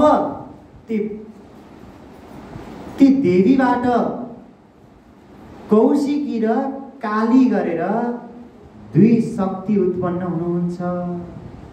कालो रूप भएकी, विकराल रूप भएकी, हेर्दै डरलाग्दी काली हुनुहुन्छ र कौशिकी देवी अब ती शुम्भ र निशुम्भलाई मार्नको लागि भनेर राम्रा राम्रा गीत गाउन थाल्नुहुन्छ। पहिले तिनीहरूलाई मोहित पार्न थाल्नुहुन्छ। अनेक गीत गाइसकेपछि शुम्भ निशुम्भ अचम्ममा पर्छन्। यो संसारमा यस्तो दिव्य गीत, यस्तो रसवाला गीत कसले गायो? हे दूत, जाऊ त खै हेरेर आऊ त। मलाई सुन्न मन लाग्यो, मलाई देख्न मन लाग्यो, को रहेछ? जाऊ विचरण गरेर आऊ, हेरेर आऊ भनिसकेपछि ती मन्त्रीहरू, ती दूतहरू के गर्दछन्? कहाँ रहेछ, कसले रहेछ, यस्तो मिठो गीत गाइरहेको? जान्छन्। जाँदाखेरि त एउटी सुन्दरीलाई देख्छन्, अत्यन्त सुन्दरी, जो रूपले सम्पन्न हुनुहुन्छ, यौवनले सम्पन्न हुनुहुन्छ। त्यस्ती देवी आद्य जगत जननी भगवतीलाई देख्छन्। त्यस्ती देवीलाई देखिसकेपछि त्यो दूत आउँछ र शुम्भ निशुम्भलाई भन्छ, यस्ती राम्री कोमल अङ्ग भएकी देवी हुनुहुन्छ वा देवी छिन्, सुन्दरी छिन्, स्त्री छन्, तिनले यस्तो गीत गाइरहेकी छन्। अहो, त्यस्ती राम्री देवीको व्याख्या, जगत जननीको व्याख्या सुनिसकेपछि त त्यो निशुम्भ शुम्भ दुवै के हुन्छन्? मोहित हुन्छन्। अब त हाम्रा राजा जो शुम्भ छन्, यिनलाई स्त्री नारी ठिक हुन्छन्। ती जो सुन्दरी छन्, ती त राजासँग स्त्री रूप भएर बसिन् भने बल्ल सुशोभित हुन्छन् भनेर ती राजाले आफ्ना मन्त्रीहरूलाई देवीसँग पठाउँछन्। हे देवी, हाम्रा महाराजलाई जानेछौ, हामीलाई चिनिछौ? शुम्भ नाम गरेका हाम्रा महाराज हुनुहुन्छ, एकदम बलिया हुनुहुन्छ, त्रिलोकको विजय गरेर बस्नु भएको छ। हे देवी, जाऊ, महाराजले हजुरलाई बोलाउनु भएको छ। देवीले मिठो पाराले भन्नुहुन्छ, मिठो तरिकाले भन्नुहुन्छ, जानाम्यहं निशुम्भं च शुम्भं चाति बलं नृपम्। मैले जानेकी छु, त्यो शुम्भलाई पनि जानेकी छु अनि निशुम्भलाई पनि जानेकी छु। अत्यन्त बलिया छन्, मलाई एकदमै राम्रो लाग्छ शुम्भ र निशुम्भ। तर एउटा समस्या छ, एउटा समस्याले गर्दा गाह्रो भइरहेको छ। हे मन्त्रीगण, मैले एकचोटि सानैमा आफ्नै साथीहरूसित खेल्दै थिएँ। त्यो सानोमा खेल्दा खेल्दै मैले के भने क्रीडन्त्या च वयस्याभिः सही कान्ते यदृच्छया। यदि म ठुली भएपछि मैले के गर्छु? कसैले यदि मलाई युद्धमा विजय गर्छ भने मैले त्यसलाई पति रूपमा स्वीकार गर्दछु। यदि मलाई युद्धमा विजय गर्दैन भने त्यसलाई स्वीकार गर्दिन। अर्थात् जसले मलाई पति रूपमा पत्नी रूपमा चाहन्छ त्यसले मसँग युद्धमा जित्न पर्ने हुन्छ। यही समस्या छ, यति समस्याले गर्दा हो। राम्रो बोलीले देवीले भन्नुहुन्छ, ती जो मन्त्री हुन्छन् तिनले पनि गएर निशुम्भ शुम्भलाई सुनाउँछन्, देवीले त यस्तो भन्नुभएको छ। यदि युद्धमा जित्यो भने, युद्धमा जित्नुभयो भने हजुरसित आउनुहुन्छ रे। उहाँको सानैमा हुँदा, बच्चा बच्ची हुँदाखेरि त्यस्तै प्रतिज्ञा गर्न आएको थियो अरे। बालकको प्रतिज्ञा हो, एउटा यिनै दैत्यलाई पठाइदिनुहोस्, जितेर आइहाल्छ अनि तिनलाई लिएर, अरू तिनलाई जितिहाल्छ, त्यसपछि तिनलाई लिएर आउनु भन्नुहोस्। त्यति भनिसकेपछि त्यो शुम्भ महाराजले धुम्रलोचन नाम गरेको दैत्यलाई देवीलाई ल्याउन भनेर पठाउँछ। जाऊ युद्ध गरेर तिनलाई चाहिँ केही क्षति नपुर्याऊ, तिनलाई जिते भएर हुन्छ। पक्कै पनि तिनले एउटा तिनको मात्रै हो, गएर जिते जस्तो देखेपछि तिनी आउँछिन्, जाऊ लिएर आऊ, यस्तो भन्छ शुम्भले। अनि त्यो धुम्रलोचन जान्छ, धुम्रलोचन गएर देवीलाई भन्छ, हे देवी, हाम्रा महाराज जो शुम्भ हुनुहुन्छ उनले इन्द्र आदि देवताहरूलाई हराएर पृथ्वीमा पठाउनु भएको छ। यस्ता महाराजसित पनि युद्ध कसरी गर्छौ? तिमी यस्तै राम्रै छौ, मसित पनि युद्ध नगर, तिमी बरु महाराजलाई पति रूपले स्वीकार गर। त्रैलोक्याधिपति शुम्भस तव रूपेण मोहित। तिम्रो रूपले गर्दा तीन लोकको अधिपति जो शुम्भ छ त्यो मोहित भएको छ। त्यसैले तिमीले के गर, अब हिँड, जाम, मसित जाम, मैले लिएर जान्छु। तब देवीले भन्नुहुन्छ, हाँसेर भन्नुहुन्छ, जान त हुन्थ्यो के अरे, मेरो सानै हुँदा प्रतिज्ञा छ, त्यो प्रतिज्ञा पुरा नभइकन त कसरी जाने हो र? देवीले यस्तै भनिसकेपछि म युद्ध गर्छु, युद्ध गरेरै जान्छु। युद्ध गरेर यदि युद्धमा जित्न सक्छन् भने मैले स्वीकार गर्दछु, अन्यथा कदापि मलाई स्वीकार्य छैन। तब त्यो धुम्रलोचन, ल ठिक छ, म युद्ध गर्छु, मैले तिमीलाई जितेर लिएर जान्छु। ठिक छ, युद्ध गर्न आऊ भन्दा जब युद्ध गर्नको लागि जाँदै थियो, जाने बेलामा के गर्नुभयो, देवीले भयङ्कर आवाज निकाल्नुभयो, शङ्ख ध्वनि गर्नुभयो र त्यो देवीको तेजले गर्दा, देवीको पराक्रमले गर्दा के भयो, त्यो धुम्रलोचन त्यही नष्ट भयो। बोलिए जगत जननी भगवती को, आद्य जगन्माता को। उता माथिबाट देवताहरूले के गर्न थाले, हे देवी, हजुर धन्य हुनुहुन्छ, दैत्यहरूलाई नाश गरेर सर्वदा हाम्रो विजय गराउनको लागि सधैँ तत्पर हुनुहुन्छ भनेर स्तुति गर्न लागे र कीर्तन पनि गर्न लागे। छोटो कीर्तन हामीले पनि गरौँ, निद्रा लागे जस्तो छ। नाच्न पनि कर्ता नाच्नु। हरे जय जय दुर्गा माता सिंहवाहिनी, दुर्गति नाशिनी काली कल्याणी।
भगवती को। यसरी भगवती कालीको त्यो हुङ्कारबाट मात्रै के हुन्छ, धूम्रलोचन समाप्त हुन्छ।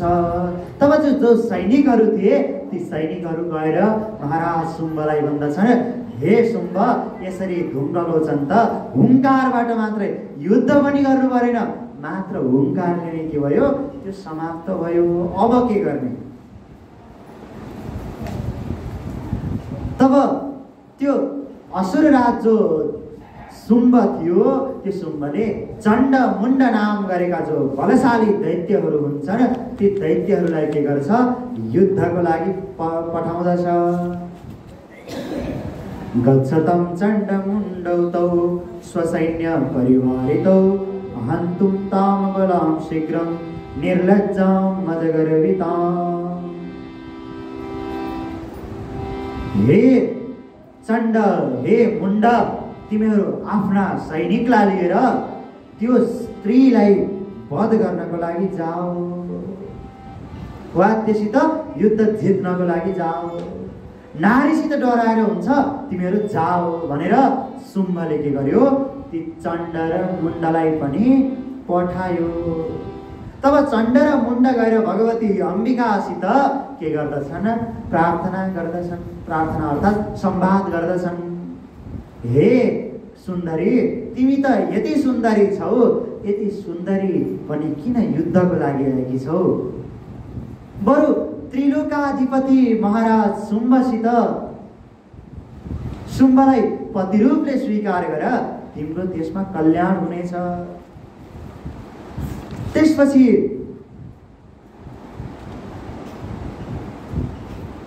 उनीहरूको त्यस्तो वचन सुनिसकेपछि भगवती काली, भगवती जगदम्बिकाले तिनीहरू दुवै चण्ड र मुण्डलाई दुवैलाई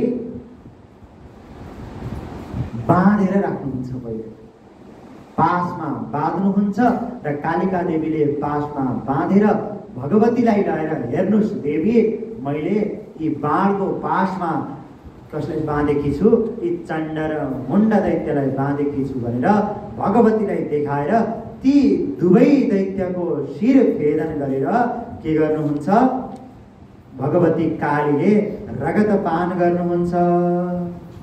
इत्युक्त्वा सा तदा देवी खड्गेन शिरसि तयो। अर्थात् ती दुईटै जो दानवहरू थिए चण्ड र मुण्ड, ती दुईटै दानवहरूको शिरभेदन गरेर भगवतीले के गर्नुहुन्छ, तिनको रगतपान गर्नुहुन्छ। अब ती दुईटा पनि मरे। लो, अब स्त्रीसँग गराउनुहुन्न भनेर गाथे, अब ती पनि क्यारे त्यही सके, समाप्त भए। यति भयो दिन पनि। अब फेरि यता शुम्भले अब कसलाई पठाउने भन्दा, अब महाशक्तिशाली यो जुन रक्तबीज छ, रक्तबीजलाई पठाउने। अब रक्तबीज महाशक्तिशाली कसरी छ? ऊ शक्तिशाली कसरी छ भन्दा, भगवान शङ्करको वरदानले गर्दा उसलाई के वरदान प्राप्त भएको छ भन्दा, तिम्रो जतिवटा छिटा भुइँमा रगत झर्दछन् यदि युद्धमा, त्यतिवटा नै के हुन्छ, तिमी जस्तै पराक्रमी र तिमीसँग जस्तै शस्त्र अस्त्र भएका के गर्दछन्, दैत्यहरू उत्पत्ति हुन्छन् र युद्धको लागि प्रवृत्त हुन्छन् भनेर उसले वरदान पाएको हुन्छ। भगवान आशुतोषले उसलाई वरदान दिनुभएको हुन्छ। त्यसपछि रक्तबीज जान्छ। रक्तबीज गएर, हे देवी, हे सुन्दरी, तिमीले मलाई यो युद्धमा जित्न सक्दिनौ, बरु पति रूपमा शुम्भलाई स्वीकार गर, मैले तिमीलाई युद्ध गर्न, तिमीसँग युद्ध गर्न चाहन्न। अब त्यति सुनिसकेपछि जगदम्बिकाले होइन, युद्धको लागि त्यसलाई ललकार्नुहुन्छ। त्यसपछि शङ्ख ध्वनि घोष गरिसकेपछि, युद्धमा लागिसकेपछि जब देवीले उसलाई वज्रद्वारा प्रहार गर्नुहुन्छ, तब रगत तल भुइँमा छिटा पर्दाखेरि त जतिवटा छिटा रगत तल खस्यो त्यतिवटा नै के हुन थाल्यो, त्यो भयानक त्यो सिंह सहित भएको जो दैत्य थियो रक्तबीज, रम्भबाट उत्पन्न भएको जुन रक्तबीज थियो त्यो रक्तबीज त बढ्दै गयो। देवीका अन्य त शक्तिहरू आए, ऐन्द्री, कौमारी, माहेशी, शङ्करी आदि सबै शक्तिहरू त्यहाँ उपस्थित भए। त्यहाँ सबैले त्यसलाई युद्ध गर्न थाले। तर के भयो, जतिवटा त्यसका छिटा भुइँमा खस्छन् त्यति छिटा त्यतिवटा के हुन्छ, पराक्रमी र बलवान दैत्य रक्तबीज दैत्यको उत्पत्ति हुँदै गयो। हेर्दा हेर्दै त के भयो, जति देखिन्छ, जति परसम्म देखिन्छ, जति आँखाले भेट्न सक्छन् त्यति भयानक दैत्य रूप मात्रै भए देखिन थाल्यो। अब यता के गर्ने भन्ने भयो, कसो गर्ने, के गर्ने?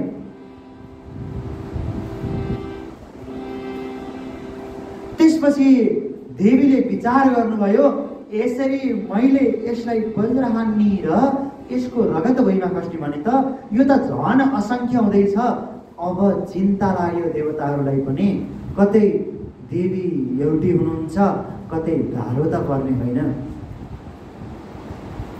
तब महादेव पनि आउनुभयो र ती देवीले के गर्नुभयो, आफ्नो निधारबाट भयानक कालीलाई उत्पन्न गर्नुभयो। बोलिए महाकालीको। ती काली कस्ती छिन्, हेर्दै डर लाग्दी भएकी,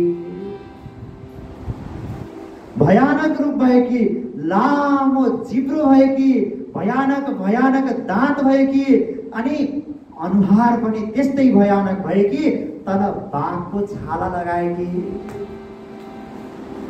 ठुली शरीर भएकी, हेर्दै डर लाग्दी देवी त्यहाँ उपस्थित हुनुभयो। देवीले आज्ञा दिनुभयो, हे चामुण्डा, हे काली, हे कालिका, तिमीले के गर, आफ्नो जिब्रो के गर, सम्पूर्ण पृथ्वीमा फैलाऊ। त्यसपछि भगवती कालीले के गर्नुहुन्छ, आफ्नो जिब्रोलाई सम्पूर्ण पृथ्वीमा फैलाउनुहुन्छ र जति पनि रक्तबीजले टेक्दछ सबै के माथि टेक्दछ, कालीको जिब्रो माथि नै टेक्दछ। देवीले आज्ञा दिनुहुन्छ, हे देवी, जति पनि मैले रगतका छिटाहरू पार्छु, जति पनि रक्तबीजहरू नासिन्छन् ती सबैलाई के गर, तिमीले निलिदिऊ। भयङ्कर रक्तबीजको त्यसपछि देवीले यताबाट ऐन्द्री, कौमारी, वैष्णवी, ब्राह्मी, माहेश्वरी, कौशिकी आदि देवीले संहार गर्नुहुन्छ र ती कालिकाले के गर्नुहुन्छ, सबैलाई निल्नुहुन्छ र त्यो अन्तिममा त्यो रक्तबीज नामक दानवको पनि, त्यो महादानव थियो, महाशक्तिशाली दानव थियो, त्यसको पनि के गर्नुहुन्छ, आद्य जगन्माताले त्यसको पनि नाश गर्नुहुन्छ। ती सबै त्यो दानवको रगत पान गर्दाखेरि ती काली अत्यन्त क्रुद्ध हुन्छन्, अत्यन्त रिसाउँछन्। तामसी रूपमा आएकी काली जुन तिनको क्रोधलाई हुन्छ त्यसलाई के गर्न सक्दैन, यो सृष्टिले पनि तिनको क्रोधलाई थाम्न सक्दैन। त्यसपछि स्वयं भगवान शिव शङ्कर नै तिनको तल आएर शव रूपमा शयन गर्नुहुन्छ र ती भगवतीले, ती दुर्गा, ती कालिकाले ती भगवान शङ्करको माथि नै टेक्दछ। अनि बल्ल संसार के हुन्छ, कम्पायमान हुँदैन। नभए त ती भगवतीको क्रोधद्वारा, ती कालीको क्रोधद्वारा, ती तामसी रूपद्वारा के भएको थियो, सम्पूर्ण संसार नै विनाश हुने स्थितिमा पुग्न थालिसकेको थियो। त्यसरी भगवान साम्ब सदा शिव भगवानले के गर्नुभयो, संसारको त्यहाँ संहार हुनबाट रक्षा गर्नुभयो। बोलिए साम्ब सदा शिव भगवानको। त्यसपछि अब शुम्भ र निशुम्भ दुवै दैत्य अत्यन्त क्रुद्ध भए, अत्यन्त रिसाए। अहो, यी देवीले, यी सुन्दरीले कसरी यिनीहरूलाई मारिरहेकी छिन्, रक्तबीज जस्तोलाई पनि मारिन्। अब हामी दुवै नै के गर्दछौँ, युद्धमा जाँदछौँ, पक्कै हामीलाई यिनले मार्न सक्दैनन्। त्यसपछि ती रक्तबीज लाई मारिसकेकी देवीसँग शुम्भ र निशुम्भ के गर्छन्? युद्ध गर्नको लागि भनेर आफ्ना सैन्य बल लिएर, आफ्नो सैन्य शक्ति लिएर जान्छन्। देवीको शङ्खघोष सुन्छन्। शङ्खघोष सुन्दै मनमा अलिअलि विचलन आउँछ। ओहो, कतै हामी पनि हार्ने त होइनौँ।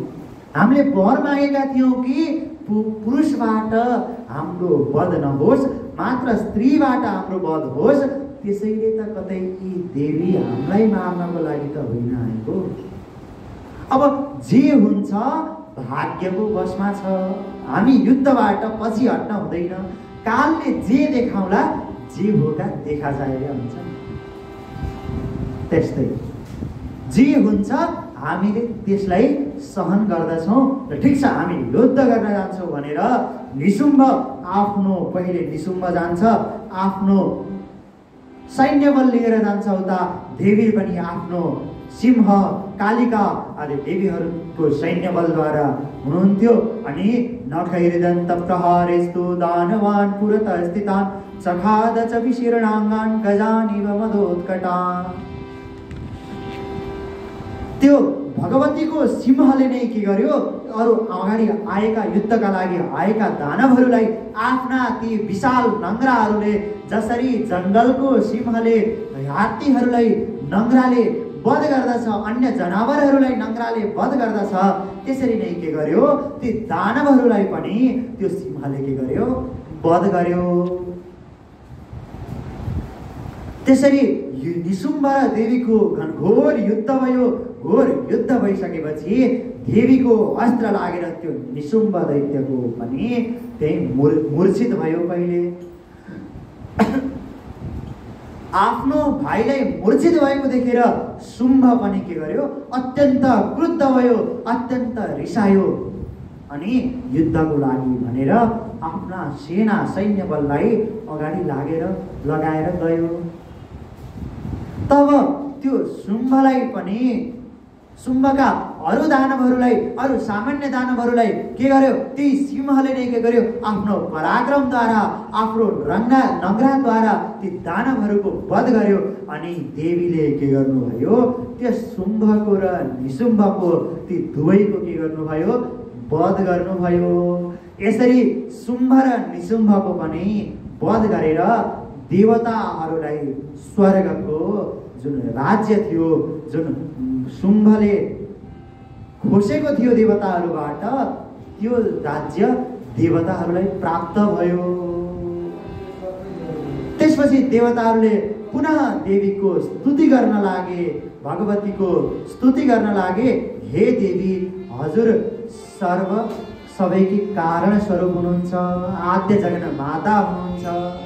यस्तै हजुरको बारम्बार नमस्कार गर्दछौँ।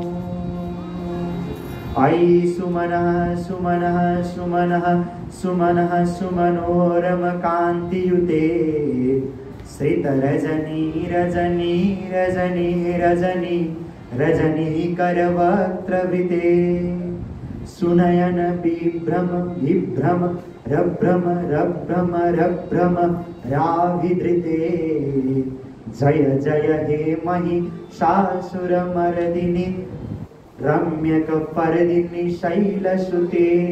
हे महिषासुरलाई पनि मारेकी देवी, आज हे सुनयनी, आज शुम्भ र निशुम्भको पनि वध गरेर, रक्तबीजको पनि वध गरेर, चण्ड मुण्ड आदि दैत्यको पनि वध गरेर हाम्रो रक्षा गर्नुभएको छ। हजुरको सदैव जय जय होस्, हजुरको सदैव जय जय होस्। बोलिए आद्य जगन माता भगवती को, महाकाली को, महालक्ष्मी को, महासरस्वती को, ब्रह्मा विष्णु महेश्वर आदि देवी देवताहरूको। यसरी इन्द्रहरूले पनि के गर्दछन्? आफ्नो खोसिएको राज्य प्राप्त गर्दछन् र देवी सबैलाई आशीर्वाद दिएर पुनः मणिद्वीपमा जानुहुन्छ। अब आजको प्रसङ्गमा हामीले शुम्भ निशुम्भको वधको कथा सुन्यौँ, महिषासुरको वधको कथा सुन्यौँ। भगवान वेदव्यासले भन्नुहुन्छ जसले देवीको यो चरित्रलाई सुन्दछ त्यसका सबै पापहरू नाश हुन्छन् र त्यसका अभिष्ट सिद्धिहरू पुरा हुन्छन्। मनमा जे इच्छा गरेको छ ती सबै पुरा हुन्छन्। त्यसैले आज हजुरहरू सबैले सुन्नुभयो यी कथा। हजुरहरूका पनि मनोवाञ्छित चाहनाहरू पक्कै पुरा हुनेछन् भन्दै आजको कथालाई यहीँ रोकेर अब भोलि राजा सरियातीको कथा छ अनि हरिश्चन्द्रको पनि कथा आउँदैछ। ती कथालाई वर्णन गर्नेछौँ र आजको लागि यहीँ रोक्दैछौँ। मेरी बाणीलाई यही विराम दिन्छु। ओम पूर्णमदः पूर्णमिदं पूर्णात् पूर्णमुदच्यते पूर्णस्य पूर्णमादाय पूर्णमेवावशिष्यते। ओम शान्तिः शान्तिः शान्तिः। अब छोटो भक्ति संकीर्तन गरौँ अनि धूप दीप नैवेद्य आरती। हरे दुर्गा भवानी दुर्गा भवानी भक्ति गर्छौ हामीले तिम्रो जानी नजानी। दुर्गा भवानी